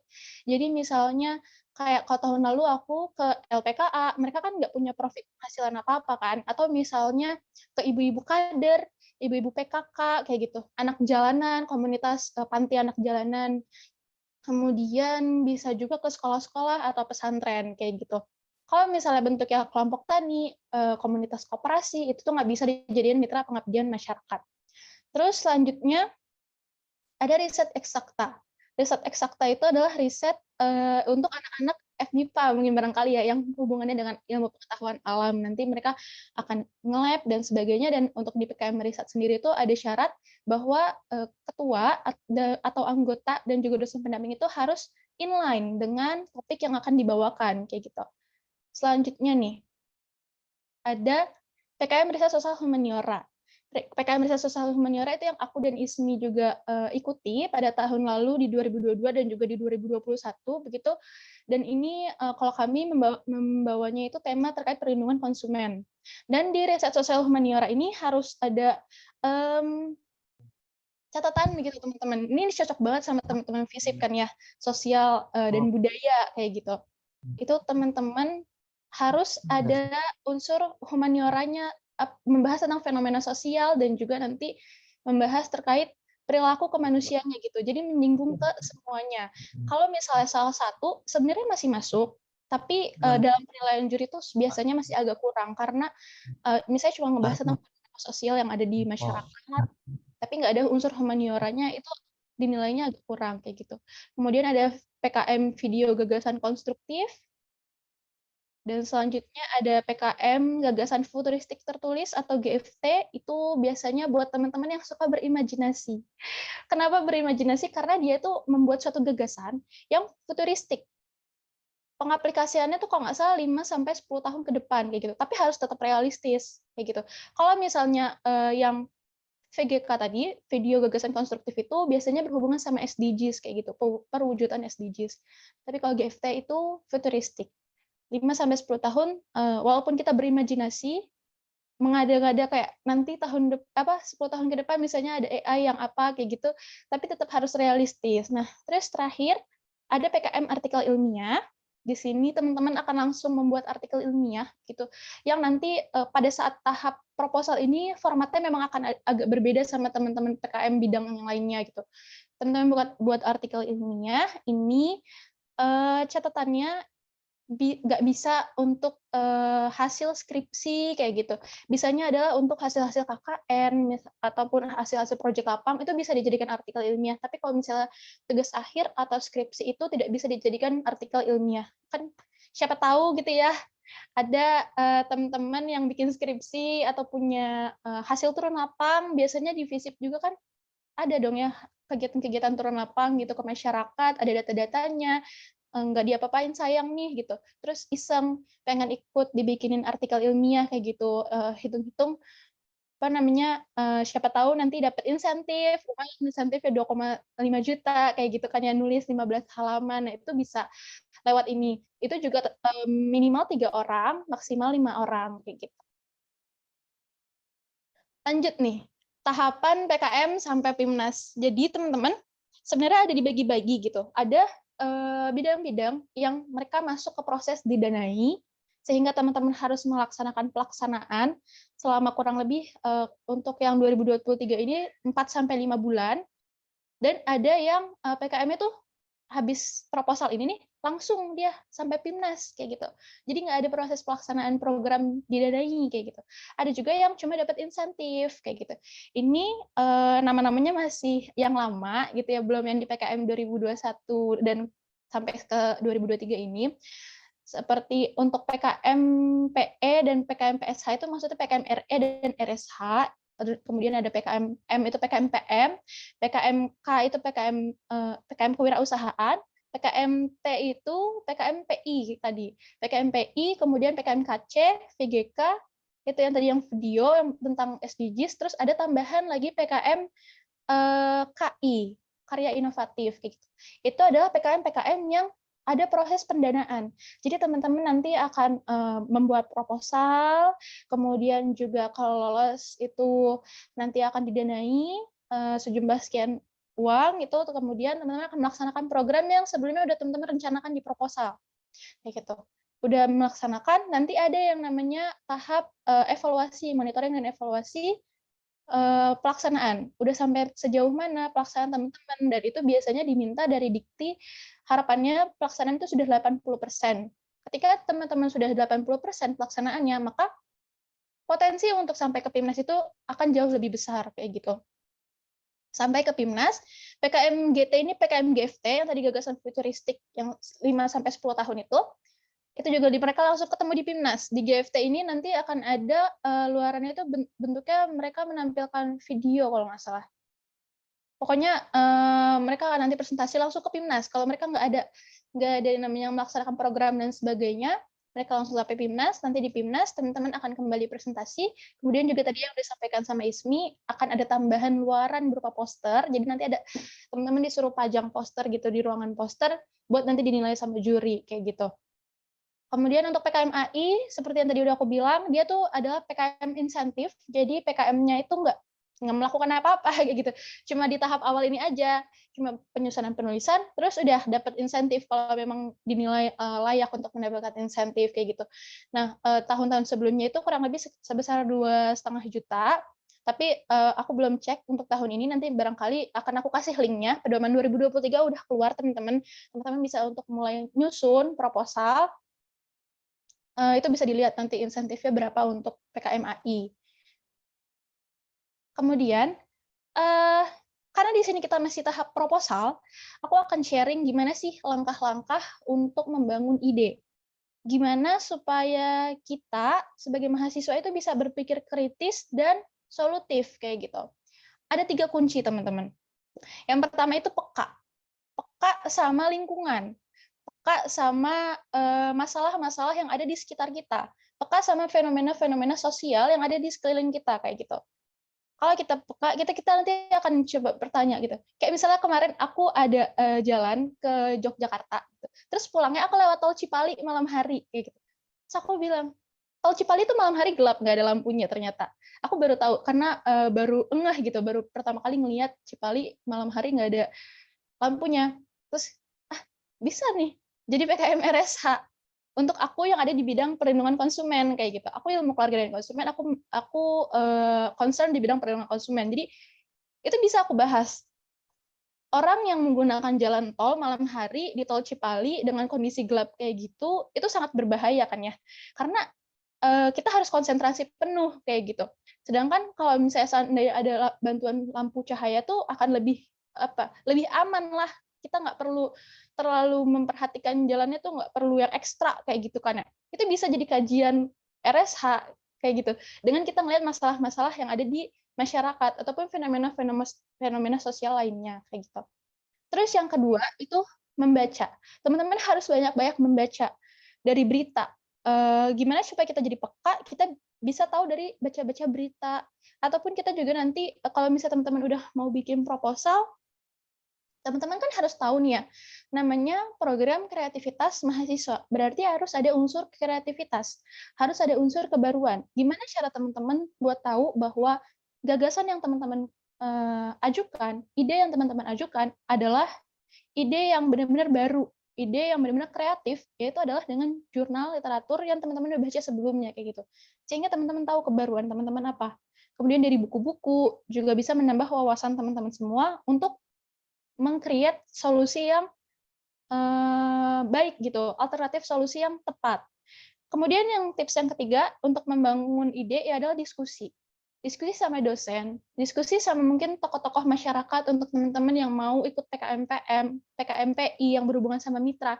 Itu bisa sama tokoh-tokoh masyarakat yang ada di lingkungan, bicarakan permasalahan apa sih sebenarnya yang ada di masyarakat.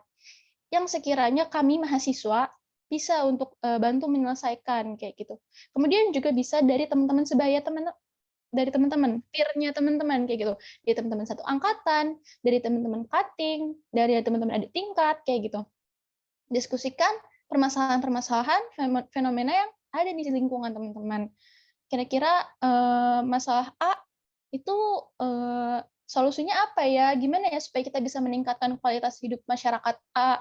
Bagaimana ya kita supaya bisa menyelesaikan permasalahan? Misalnya kalau sekarang di Bogor tuh agak yang jadi concern aku dan teman-teman tuh adalah banyak badut-badut terus atau enggak yang ondel-ondel, tapi dia tuh anak kecil gitu yang ada di jalanan sampai malam-malam hari. Kayak kemana peran dinas sosial sama mereka kayak gitu. Kita diskusikan sama-sama kayak gitu. Itu bisa dari diskusi sama dosen, tokoh dan teman. Diskusi dosen itu penting juga untuk kita tahu isu-isu terkini kayak gitu. Misalnya dari baca-baca berita, informasi berita kita itu terbatas. Jadi kita bisa tahu dari dosen, karena biasanya dosen-dosen tuh ada kajian-kajian yang mana mereka mengangkat isu-isu terkini yang lagi hype gitu di Indonesia. Fenomena-fenomena yang lagi memang dibahas di ranah pemerintahan. Contohnya kayak aku kemarin di PKM RSH itu mengenai perlindungan data pribadi, itu kami dapatkan dari diskusi dari dosen pendamping kami, yang mana memang ada topik-topik permasalahan-permasalahan isu di pemerintahan seperti perlindungan data pribadi, kemudian juga pinjol waktu itu untuk di perlindungan konsumen, itu yang lagi masih jadi isu hangat kayak gitu. Itu bisa kita angkat menjadi topik dari PKM saat ini kayak gitu. Lanjut. Gimana sih caranya supaya PKM kita bisa didanai? Sebelum kita sampai PIMNAS tadi kan ada PKM didanai tuh. Nah, gimana caranya supaya PKM kita bisa lolos untuk masuk ke didanai gitu, supaya kita bisa dapat medali emas nih. Ada yang mau jawab dulu sebelum aku ceritakan seperti apa caranya? Barangkali lewat chat Zoom juga nggak masalah. Ada teman-teman? Atau mau on mic menyampaikan pendapatnya, udah tahu caranya gimana nih Kak, mau bisa PKM-nya didanai? Ada? Belum, Kak. Belum. Belum. Oke, belum. Oke, kalau gitu kita langsung lanjut. Jadi gimana caranya supaya PKM kita didanai? Jawabannya adalah proposal. Teman-teman harus buat proposal terlebih dahulu, kayak gitu. Yang mana prosesnya itu adalah tahapnya sekarang. Sekarang teman-teman harus sudah mulai buat proposal. Tadi kan pedoman udah keluar nih. Berarti teman-teman udah bisa dong bikin proposal karena udah ada pedomannya, udah ada tata cara penulisannya di pedoman 2023. Nah, kenapa kita harus repot-repot nulis proposal supaya PKM kita bisa didanai? Yang pertama, itu proposal ini sebagai sesuatu yang menjadi justifikasi penguat ide kita. Jadi juri-juri nanti ketika misalnya membaca atau reviewer membaca proposal kita, itu tuh ada justifikasi yang jelas gitu. Kenapa sih kita menggagas suatu ide A? Apakah memang ide tersebut realistis dan memiliki peluang kebermanfaatan yang tinggi sehingga layak untuk didanai? Karena kan ini uangnya itu kan harapannya diberikan kepada tim yang tepat, begitu kan ya, bisa menjawab tadi, karena PKM itu rata-rata dasarnya adalah dari permasalahan-permasalahan yang ada di masyarakat, kita mahasiswa bantu untuk menyelesaikan, kayak gitu, di PKM bidang manapun, rata-rata semuanya berangkat dari masalah yang dirasakan oleh masyarakat, kayak gitu kan ya. Nah, pemerintah pasti mau dong memberikan dana ke tim-tim yang memang benar-benar memberikan kebermanfaatan yang tinggi kepada masyarakat-masyarakat yang ada di Indonesia kayak gitu. Terus yang kedua, itu adalah sebagai langkah kerja awal. Di proposal, mungkin aku nggak tahu kalau di FISIP itu kayak gimana, tapi kalau kami di FEMA, di Fakultas Ekologi Manusia tuh jarang ada yang namanya bikin proposal atau rancangan penelitian atau rancangan lab sebelum kita praktikum kayak gitu tuh jarang. Tapi kalau misalnya anak-anak eksakta tuh biasanya udah bikin tuh namanya rancangan percobaan, rancop sebelum dia melakukan praktikum. Di dalamnya ada apa? Di dalamnya pasti ada yang namanya latar belakang, kemudian ada tinjauan pustakanya, terus ada step by step metodologinya harus seperti apa. Nah, sama di sini pun juga di proposal, kenapa teman-teman harus tulis? Karena ini langkah kerja awal teman-teman.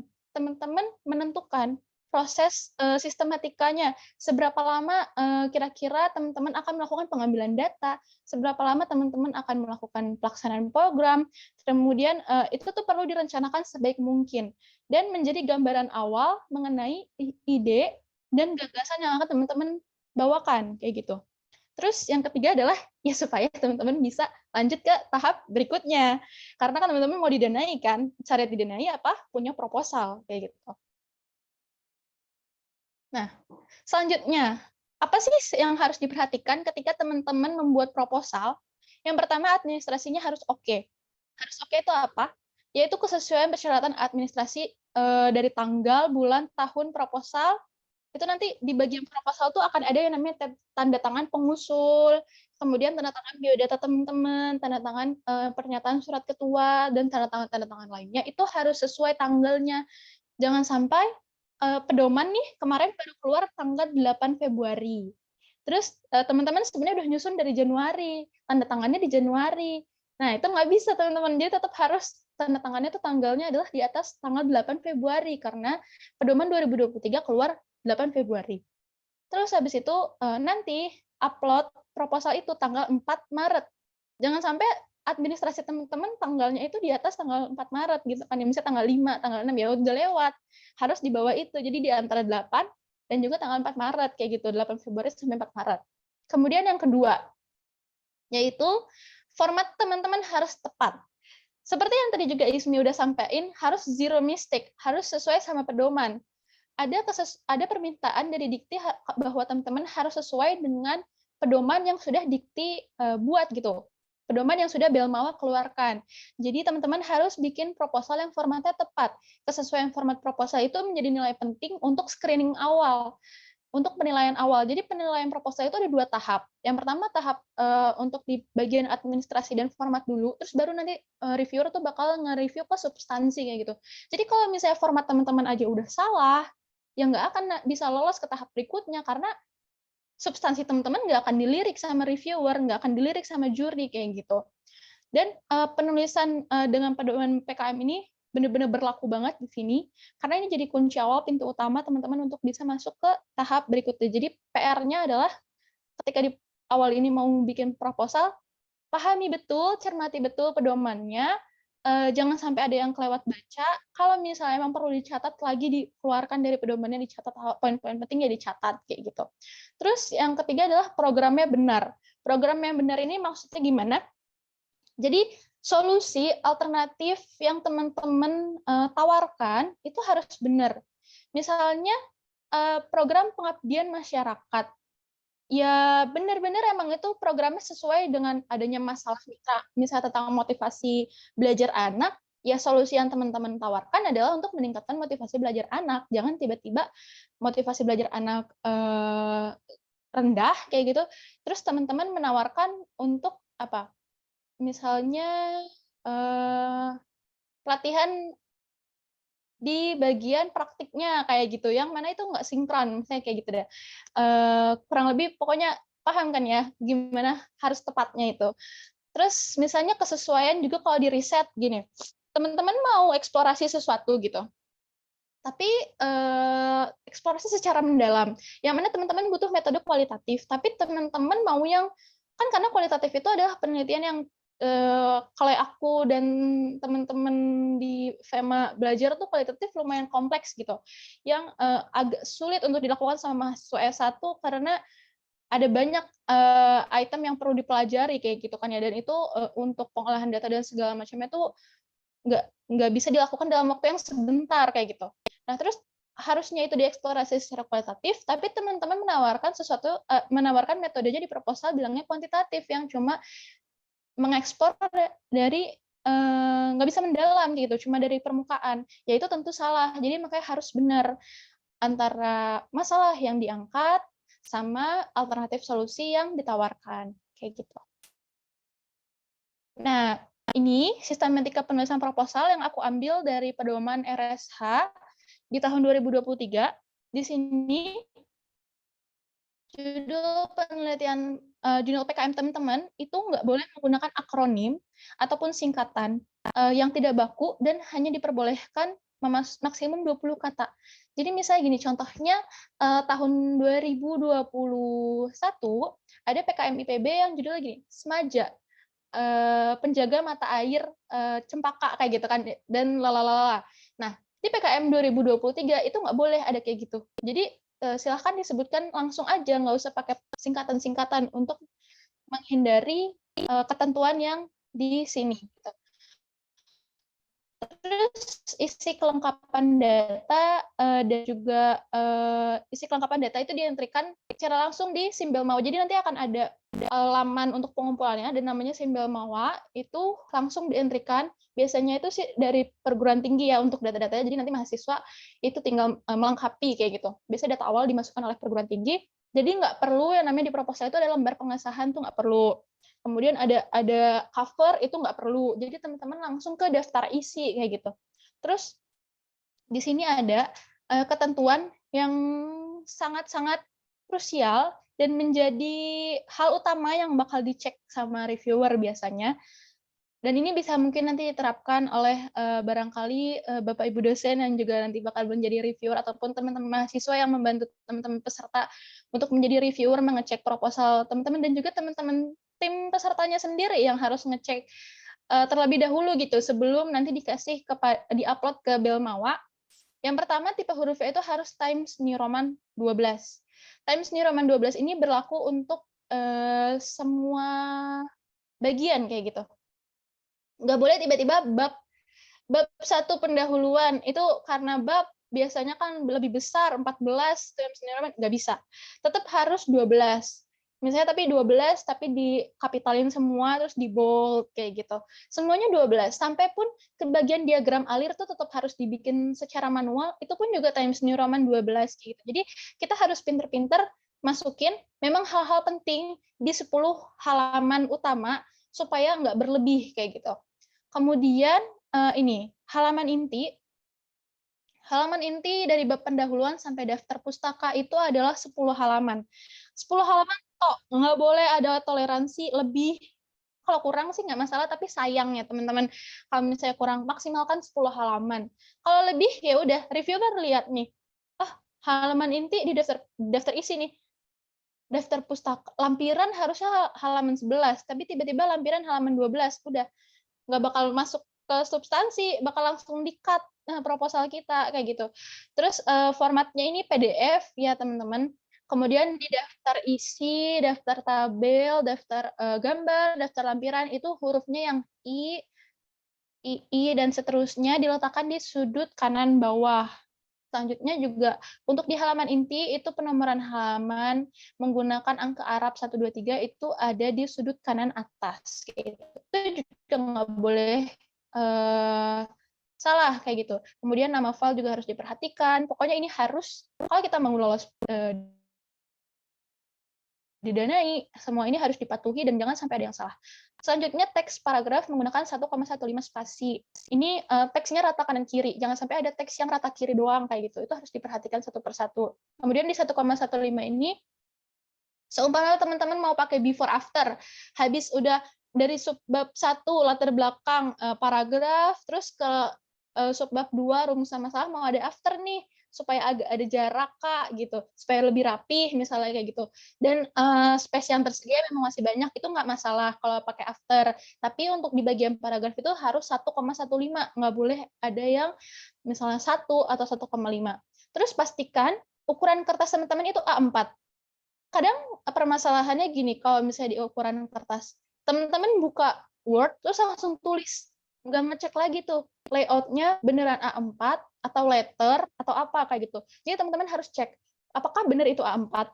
Nah, jangan dikira nanti reviewer itu nggak tahu karena ukuran kertas itu mirip-mirip dan teman-teman kasihnya format PDF kayak gitu kan ya. Format PDF kan nggak bisa dilihat Kak, A4 atau letter kayak gitu kan nggak begitu kelihatan lah, beda tipis, bedanya cuma 0, sekian inci. Bisa teman-teman. Jadi reviewer itu tetap bisa melihat lewat Adobe Reader apakah kertas itu ukurannya sudah A4 atau belum kayak gitu. Jadi nggak cuma ngelihat dari tampilan visualnya aja. Terus habis itu margin juga harus diperhatikan bahwa margin kiri itu 4 dan margin yang lain itu 3 kayak gitu. Selanjutnya kita masuk ke isi dari proposal. Isi dari proposal ada apa aja? Yang pertama itu ada daftar isi. Daftar isi teman-teman, harapannya itu bisa memasukkan daftar isi yang bisa langsung hyperlink gitu, diklik.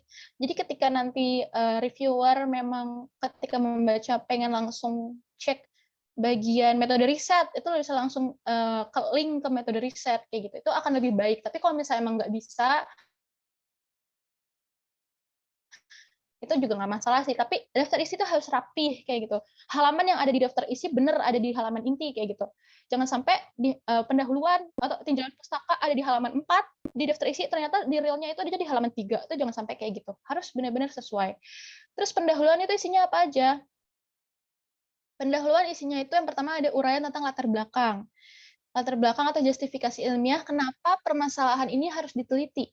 Ini karena contohnya RSH, jadi tentang riset ya, teman-teman. Kalau misalnya di PKMPM juga justifikasi kenapa sih, apa sih permasalahan yang dimiliki oleh mitra kayak gitu. Kenapa ide teman-teman harus diangkat? Kenapa gagasan teman-teman, masalah yang teman-teman kemukakan itu harus diselesaikan? Itu teman-teman jelaskan di bagian latar belakang. Terus juga dijelaskan mengenai rumusan masalahnya, kemudian ada tujuannya, terus juga ada keutamaan riset itu apa, manfaat riset apa, temuan target dari gagasan teman-teman itu apa, kontribusinya terhadap riset dan juga ilmu pengetahuan apa, dan juga luaran riset. Luaran riset itu di pedoman ada beda-beda, teman-teman. Kalau misalnya untuk PKM RSH dan PKM PM, itu luarannya yang pertama adalah laporan kemajuan, laporan akhir, kemudian ada artikel ilmiah, dan juga untuk tahun 2023 sekarang teman-teman harus ada luaran yaitu akun media sosial. Nanti bisa teman-teman baca di buku pedoman. Nanti akan aku kasih linknya buku pedoman yang ada di Instagram Dikti begitu. Kemudian tinjauan pustaka ini berdasar landasan-landasan teori ataupun juga kajian literatur lainnya yang sesuai ataupun relevan sama topik yang teman-teman angkat kayak gitu. Kalau misalnya di PKM riset tinjauan pustaka, tapi kalau misalnya di PKM PM itu biasanya gambaran umum mitra kayak gitu. Gambaran umum mitra tuh menggambarkan tentang mitranya itu siapa, permasalahannya itu apa, alternatif solusi yang teman-teman tawarkan itu apa kayak gitu. Selanjutnya ada metode riset di bab 3, kurang lebih menjelaskan tentang waktu, lokasi, kemudian desain dan jenis atau tahapan riset yang teman-teman pakai itu apa, objek, sampel, variabel, dan cara pengambilan datanya itu seperti apa, teknik analisis data yang teman-teman gunakan itu apa, itu dijelaskan semua di metode riset. Kemudian ada biaya dan jadwal kegiatan. Nah, ini juga adalah hal yang perlu perhatian penuh dan banyak gitu, selain di bagian-bagian lainnya. Karena di sini ada ketentuan bahwa pengalokasian dana itu untuk RSH dan juga kalau nggak salah di PKM-PKM lainnya pun kurang lebih sama, itu untuk tahun 2023 adalah 6 sampai 10 juta. Itu harus 6 sampai 10 juta, nggak boleh di bawah 6, nggak boleh lebih dari 10 juta. Terus ada juga untuk operasional dan maksimum administrasi, kemudian untuk ini di sini nggak tercantum, tapi seharusnya di bagian dana itu ada dari perguruan tinggi itu harus memberikan 20% kayak gitu, atau maksimal 2 juta kepada mahasiswanya, dan itu berarti totalnya teman-teman harus membuat rancangan anggaran kurang lebih 8 sampai 12 juta. Dan itu harus tetap realistis ya teman-teman. Jangan sampai ada dibanyak-banyakin kayak gitu. Tetap harus realistis. Terus nanti di bagian anggaran itu juga ada hal-hal yang boleh dan nggak boleh. Misalnya akan ada akun sosial media. Teman-teman diperintahkan untuk melakukan promosi di pedoman itu ada disampaikan. Ada konten-kontennya juga udah dicantumkan di pedoman apa saja publikasinya. Terus nanti akan ada AdSense. Nah, itu tuh nggak boleh lebih dari 500.000 kayak gitu. Kemudian selanjutnya, udah, habis biaya dan jadwal itu adalah daftar pustaka. Daftar pustaka itu maksimal 10 tahun ke belakang gitu. Jadi sekarang 2023 berarti maksimal adalah 2013 kayak gitu. Kemudian, maaf aku izin off cam sebentar ya. Kemudian ini, aku mau tanya, kira-kira sekarang udah sampai mana persiapan teman-teman untuk PKM 2023? Mungkin boleh dijawab di kolom chat ataupun langsung on mic. Sudah buat tim, Kak, tapi masih mau bikin rencana dulu. Oke. Sudah buat tim, baru satu suara nih, yang lainnya. Udah sampai mana? Baru mencari ide, Kak. Baru mencari ide, oke. Nah, harapannya tadi dengan udah aku dan juga Ismi sampaikan gitu ya mengenai PKM Pimnas di tahap-tahap awal ini sudah bisa lebih lancar lagi nih langkah-langkah ke depannya kayak gitu. Nah, selanjutnya ini adalah perjalanan untuk kita menuju Pimnas. Kayak yang tadi juga di atas sudah disampaikan bahwa PKM Pimnas itu step paling pertama adalah penyusunan proposal. Di sini teman-teman harus menyusun proposal yang sebagus mungkin, semaksimal mungkin supaya gagasan ide teman-teman dinilai layak untuk didanai kayak gitu. Kemudian tahap kedua adalah pelaksanaan program ataupun pelaksanaan risetnya kayak gitu. Bagi yang PKM K berarti sudah mulai untuk membangun mendevelop pembuatan produk, kemudian juga melakukan pemasaran, melakukan penjualan dan sebagainya hingga mendapatkan profit. Kemudian untuk di PKM KI, KC dan juga PI itu mulai untuk membuat alat-alat teknologinya kayak gitu dan juga diberikan kepada mitranya untuk di PI. Kemudian PKM pengabdian masyarakat sudah mulai turun lapang melaksanakan program-program yang dicanangkan untuk meningkatkan kualitas dari masyarakat yang dijadikan mitra.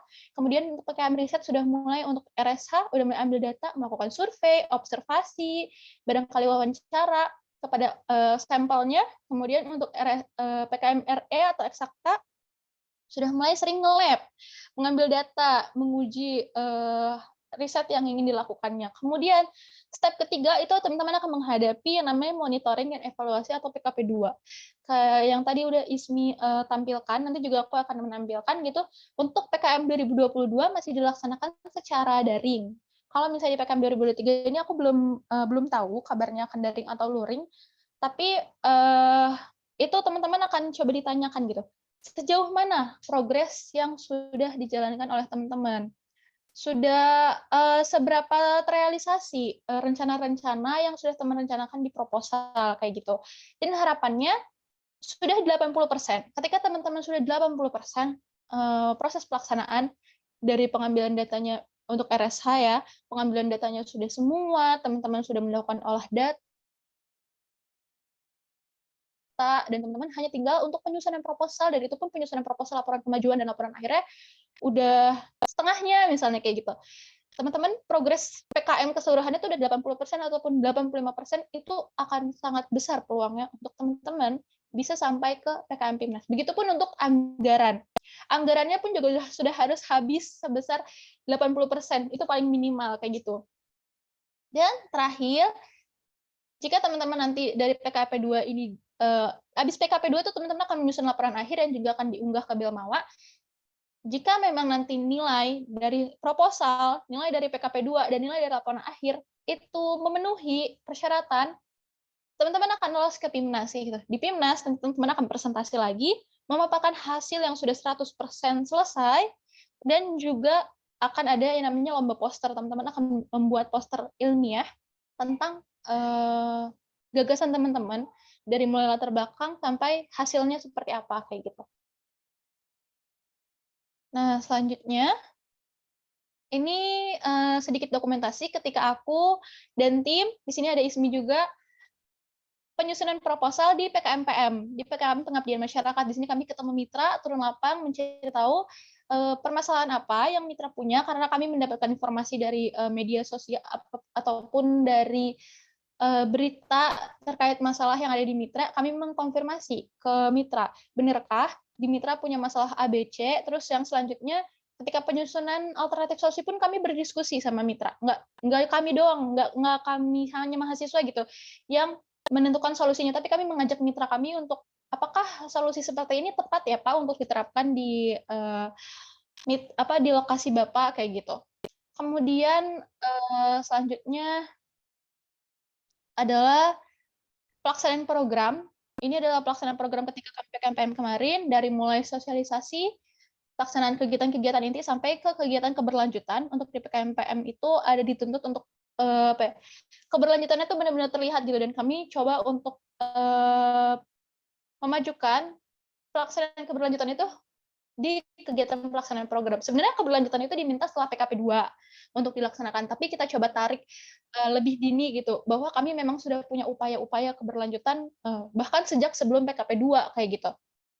Kemudian untuk PKM 2023, kalau sebelumnya ketika zaman aku kemarin di 2022 itu pelaksanaan 3 sampai 4 bulan, untuk tahun ini agak lebih lama. Teman-teman dikasih spare waktu yang lebih luas dan bisa lebih leluasa untuk mengatur waktunya. Itu ada 4 sampai 5 bulan untuk di 2023. Selanjutnya ini adalah pelaksanaan PKP 2 dan PIMNAS. Yang tadi, kalau di sini aku cuma ada foto yang di PKMPM aja, kita lewat Zoom, ini ada jurinya ada 2, di sana kita akan ditanyakan sejauh mana progres kita, dan juga biasanya nanti akan dapat masukan untuk selanjutnya gitu. Kayak misalnya, karena PKP 2 itu kan harusnya program kita tadi baru 80% ya, belum benar-benar tuntas kayak gitu. Jadi biasanya selain ditanya-tanyain, seberapa jauh ide kita sudah dilaksanakan, seberapa jauh program kita sudah dilaksanakan, dan bagaimana pemutakhirannya, juga dikasih masukan kayak baiknya nih dituntaskannya dengan cara A, B, C yang agar supaya dampaknya lebih luas lagi kayak gitu. Kemudian ini adalah dokumentasi ketika kemarin PIMNAS, ini di ruangan presentasi RSH, ini adalah di ruangan presentasi PM. Kemudian ini ketika pameran poster, kita habis penempelan poster, nanti teman-teman akan ada satu ruangan ditempel posternya, itu nanti reviewer akan keliling untuk menilai kayak gitu. Dan ini adalah malam pengumuman. Alhamdulillah kemarin tim aku dua-duanya diberikan rezeki gitu ya untuk menikmati yang namanya rasanya mendapat medali emas. Nah, mungkin itu pemaparan dari aku, harapannya bisa membantu teman-teman semua dalam mempersiapkan PKM 2023. Gimana nih? Udah siap belum untuk upload proposal tanggal 4 Maret? Semoga teman-teman udah siap ya. Dan lebih tergambar, juga lebih diperhatikan gitu poin-poin pentingnya. Mungkin sekian dari aku kembalikan kepada moderator. Baik, luar biasa. Mari kita kembali berikan emotikon terbaik kita di kolom chat untuk kedua pemateri kita pada sore hari ini. Oke, supaya nanti teman-teman mahasiswa setelah acara sosialisasi klinik PKM ini supaya dapat memiliki alur yang lebih terarah, kami membuka kesempatan untuk teman-teman mahasiswa mengajukan maksimal 2 pertanyaan. 1 pertanyaan dipersilahkan untuk dijawab oleh Kak Rizka, dan 1 pertanyaan lagi kami persilahkan kepada Kak Itsmi untuk menjawab. Untuk teman-teman yang mungkin berminat bertanya, kami tunggu di kolom komentar. Mohon izin bertanya.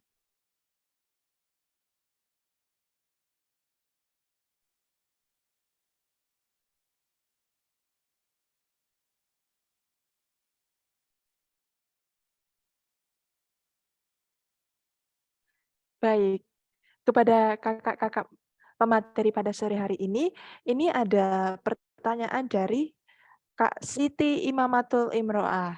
Oke, strategi presentasi PIMNAS bagaimana Kak? Dan cara menanggapi juri yang pertanyaannya membalikan sudut pandang, bagaimana ya Kak? Supaya nanti presentasi kita juga dapat memperoleh hasil yang maksimal dari ekspektasi kita ya Kak ya.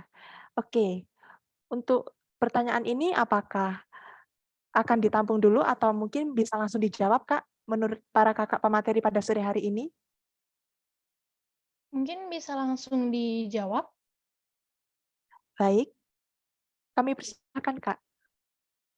Oke, mungkin dari aku dulu kali ya, nanti boleh Ismi juga menyampaikan gitu ya. Kalau misalnya dari aku, strategi presentasi PIMNAS kemarin, kita hanya satu orang. Kenapa? Karena kita dari berlima, kita hanya satu orang untuk meminimalisir resiko-resiko yang akan terjadi gitu. Walaupun sebenarnya memang kalau lebih dari satu orang, ketika nanti menghafal skrip presentasi itu akan lebih sedikit dan juga lebih mudah barangkali bagi presentator, tapi kita meminimalisir terkait perpindahan dari seorang satu ke orang kedua kayak gitu, dan juga meminimalisir terkait kita kan pasti punya intonasi suara yang beda-beda kayak gitu kan ya. Nah, itu akan sangat kurang bagus ketika nanti teman-teman nggak bisa menyatukan chemistry antara presentator 1 dan presentator 2. Jadi strategi yang kemarin aku terapin di PKMPM adalah satu orang presentator itu presentasi selama 10 menit kayak gitu. Dan 10 menit itu udah ditentukan dari belmawanya ataupun dari panitia. Kemudian gimana cara menanggapi juri yang membalikan sudut pandang? Untuk tips untuk menjawab pertanyaan-pertanyaan juri itu, jawab to the point mungkin. Jangan sampai teman-teman jawabnya muter-muter kayak gitu. Dan kalau misalnya ternyata membalikan sudut pandang, barangkali boleh dijelaskan lagi sebenarnya itu seperti apa sudut pandang yang teman-teman ingin sampaikan, tapi dengan cara yang halus gitu. Jangan sampai jadi kontra ataupun terkesan mendebatkan jurinya kayak gitu. Dan gimana caranya adalah dengan berlatih terus. Kalau kemarin kami di IPB sendiri, ketika mau PKP 2 ataupun pengen PIMNAS itu sekitar 1 bulan sebelum PKP 2, 1 bulan sebelum PIMNAS itu setiap minggu kurang lebih 2 sampai 3 ataupun 4 kali kami latihan presentasi bersama dosen kayak gitu. Dan akan semakin sering ketika memang sudah mendekati. Misalnya waktu di minggu-minggu sebulan itu masih seminggu 2 kali. Nanti bakal tambah seminggu 3 kali, seminggu sampai yang udah nggak kehitung berapa kali kita latihan sama dosen kayak gitu. Mungkin itu. Kemudian untuk poster bahasa Indonesia atau bahasa Inggris itu bisa di-mix bahasa Indonesia ataupun bahasa Inggris, tapi memang alangkah baiknya jika memang masih bisa digunakan bahasa Indonesia, lebih baik memang digunakan bahasa Indonesia. Itu berlaku nggak cuma di poster, begitupun untuk di proposal, nanti laporan kemajuan, laporan akhir. Jika memang masih bisa digunakan bahasa Indonesia, maka gunakan bahasa Indonesia. Tapi jika rasanya aneh nih kalau misalnya gunain bahasa Indonesia, istilah-istilah yang mau kita buat, misalnya kayak kemarin aku di PKMPM itu ada kegiatan-kegiatan, kami justru banyak menggunakan bahasa Inggris kayak gitu kan ya. Planning goals kayak gitu. Nah, kalau misalnya pakai bahasa Indonesia kan planning goals bakal aneh kan. Nah, itu nggak masalah dipakai bahasa Inggris, tapi memang bahasa Inggris yang barangkali sudah umum dan juga sudah dipahami oleh banyak orang. Walaupun sebenarnya kalau misalnya Bapak Ibu dosen harapannya paham ya, tapi kita tetap diutamakan untuk menggunakan bahasa Indonesia yang PUEB gitu. Mungkin begitu dari aku. Baik, terima kasih kepada Kak Rizka. Oke, selanjutnya nih Kak, ada dari Kak Sugiyarti. Mohon izin bertanya Kak, boleh on mic? Oke, dipersilahkan kepada Kak Sugiyarti, dan ini merupakan pertanyaan terakhir ya teman-teman, karena kita juga memiliki keterbatasan waktu. Apabila nanti ada hal-hal yang ingin di-sharingkan lebih lanjut, boleh ya Kak ya, menghubungi lebih lanjut kepada Kak Rizka dan Kak Ismi. Oke, baik, dipersilahkan kepada Kak Sugiyarti untuk mengajukan pertanyaannya.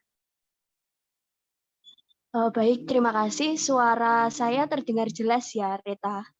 Siap, terdengar Kak. Oke, terima kasih. Sebelumnya mohon izin bertanya kepada Kak Ismi dan Kak Reta. Tadi kan saya lihat pengalaman-pengalamannya dan juga juara yang sangat-sangat membanggakan. Ini tentunya memerlukan persiapan-persiapan yang sangat matang. Nah, di sini juga banyak sekali mahasiswa baru yang berkeinginan untuk mengikuti program kreativitas mahasiswa. Kira-kira tips and trick dari Kak Rizka dan juga Kak Ismi ini apakah dimulai dari hal-hal kecil itu seperti apa hingga kemudian Kak Ismi dan Kak Rizka ini bisa meraih medali emas itu sendiri? Maksudnya untuk penyusunan proposal itu sendiri memang sudah dipersiapkan di bulan-bulan jauh-jauh bulan sebelum ditentukannya bulan PKM pada tahun-tahun berikutnya, atau berapa bulan ketika PKM itu sudah ditentukan. Seperti itu, Kak. Terima kasih.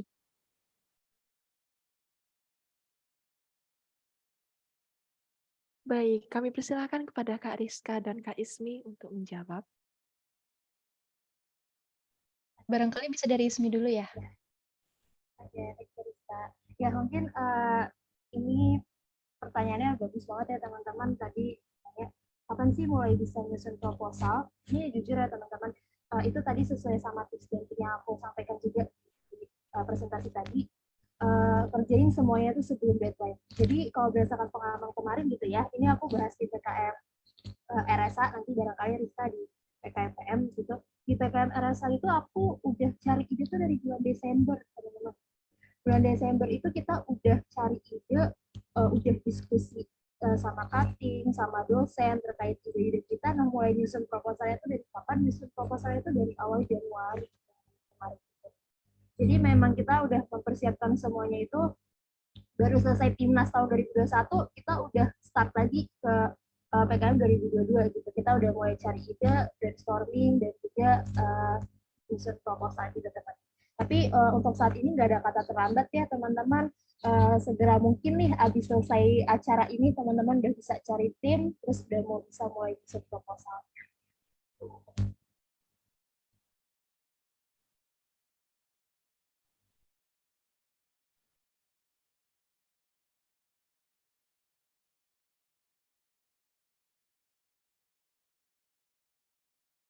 Boleh dilanjut mungkin dari Rizka? Iya, oke. Kalau misalnya dari aku, kurang lebih sebenarnya sama, karena kan kita satu tim ya. Tapi kalau misalnya di PKM-PM, itu juga sama, karena PKM-PM adalah tahun kedua aku ikut PKM Pimnas, gitu, itu kita mulai jauh sebelum PKM Center IPB ngadain gitu. Jadi kalau kita di IPB tuh punya namanya juga PKM Center, dan PKM Center tuh punya timeline, biasanya mereka mulai di Januari, kayak gitu. Udah mulai bikin proposal ngikutin pedoman tahun lalu sambil nunggu pedoman tahun yang selanjutnya keluar. Kayak misalnya tahun 2023 ini, teman-teman peserta itu udah mulai bikin proposal di Januari sambil nunggu pedoman 2023 keluar, nanti tinggal menyesuaikan. Setidaknya teman-teman nanti udah apa ya, udah ada isi-isian substansi-substansi yang dasar-dasarnya lah gitu. Nanti tinggal menyesuaikan. Nah, itu kalau misalnya dari tim aku. Tapi kalau misalnya waktu pas pertama kali aku Pimnas, aku PKM Pimnas di 2021, itu kita mulai ngikutin timeline dari PKM Center IPB, yaitu dari sekitar bulan Januari, akhir-akhir Desember atau awal Januari lah, sekitar di bulan segitu. Tapi benar tadi kata Kak Ismi, nggak ada kata terlambat karena ini pedoman pun baru keluar di tanggal 8, berarti baru beberapa hari yang lalu. Jadi memang kita semua lagi berusaha untuk menyusun proposal kayak gitu ya, sesuai sama pedoman PKM 2023. Jadi nggak ada yang terlambat, teman-teman, masih ada kurang lebih hampir sebulan, nggak sebulan sih, tinggal beberapa minggu, 3 atau 2 minggu lagi, tapi itu cukup kok untuk kita bikin proposal PKM kayak gitu. Yang penting kunci-kunci tadi dari PKM itu jangan sampai ketinggalan yang ada di pedoman. Kan itu, aku kembalikan ke moderator. Baik, terima kasih atas jawabannya kepada Kak Ismi dan Kak Rizka. Oke, ini ada sedikit tambahan dari Kak Sugiyarti, Kak. Wah, sebuah jawaban yang luar biasa dari Kak Rizka dan Kak Ismi. Berarti kita bisa mulai nyicil dulu ya, Kak. Jika belum keluar pedomannya, disesuaikan sama pedoman tahun sebelumnya. Benar seperti itu, Kak? Ya, betul, seperti itu. Oke, baik. Terima kasih banyak kembali disampaikan kepada Kak Ismi dan Kak Rizka yang telah berkenan untuk menyediakan dan meluangkan waktunya di kesempatan kali ini bersama kami, para mahasiswa FISIP Universitas Trunojoyo Madura. Dan salah satu hal yang perlu digarisbawahi oleh rekan-rekan mahasiswa FISIP, apabila teman-teman memiliki minat dan bakat di dalam program PKM ini, maka jangan ragu-ragu untuk segera mendaftar di kolom chat di link yang telah diedarkan oleh panitia, karena di dalam program PKM ini, Center FISIP menyediakan program bimbingan yang nanti akan dibimbing secara langsung oleh dosen-dosen FISIP. Baik, terima kasih kepada para narasumber beserta seluruh partisipan yang telah memberikan waktunya kepada acara sore hari ini. Oke, sebelum acara ini selesai, sebelumnya kita akan foto bersama dulu nih, Kak. Oke, kepada Kak Ismi dan Kak Rizka, boleh dong usul gaya untuk foto kita sore hari ini. Satu kali ya, Mia. Satu nih. Satu itu adalah gaya kita untuk dapat medali. Jadi kita pengen juara satu. Oke, Kalau 2 nanti juara 2. Semuanya dibuka dong kameranya. Baik, dipersilahkan kepada seluruh audiens partisipan yang berada di dalam Zoom ini untuk menyalakan videonya.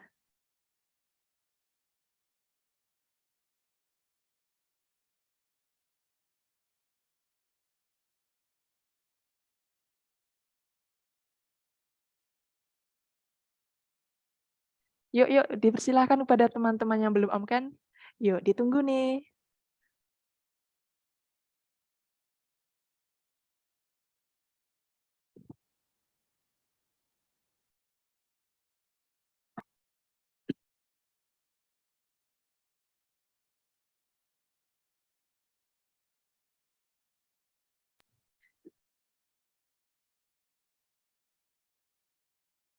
Oke, mari teman-teman yuk silakan on cam yuk. Baik, dipersilahkan kepada operator untuk membantu sesi dokumentasi kita pada sore hari ini.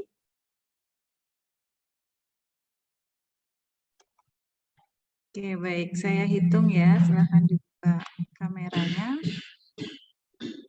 1, 2, 3. Oke, slide yang kedua. 1, 2, 3. Terima kasih. Baik, terima kasih kembali disampaikan kepada seluruh partisipan berserta para narasumber kita yang telah menyediakan waktunya untuk diskusi mengenai PKM pada sore hari ini. Harapannya melalui apa yang disampaikan oleh Kak Rizka dan Kak Ismi dapat menjadi suatu hal yang bermanfaat dan berguna, terutama di dalam menyusun rangkaian kesuksesan menjalani PKM di tahun 2023 ini. Saya Margareta Diah Ayu Trismindarti selaku moderator pada sore hari ini memohon maaf apabila ada kekurangan dan kesalahan selama acara ini berlangsung. Terima kasih sekali lagi disampaikan kepada seluruh partisipan yang telah menyediakan waktunya di sore hari ini. Saya akhiri dan wassalamualaikum warahmatullahi wabarakatuh. Waalaikumsalam warahmatullahi wabarakatuh.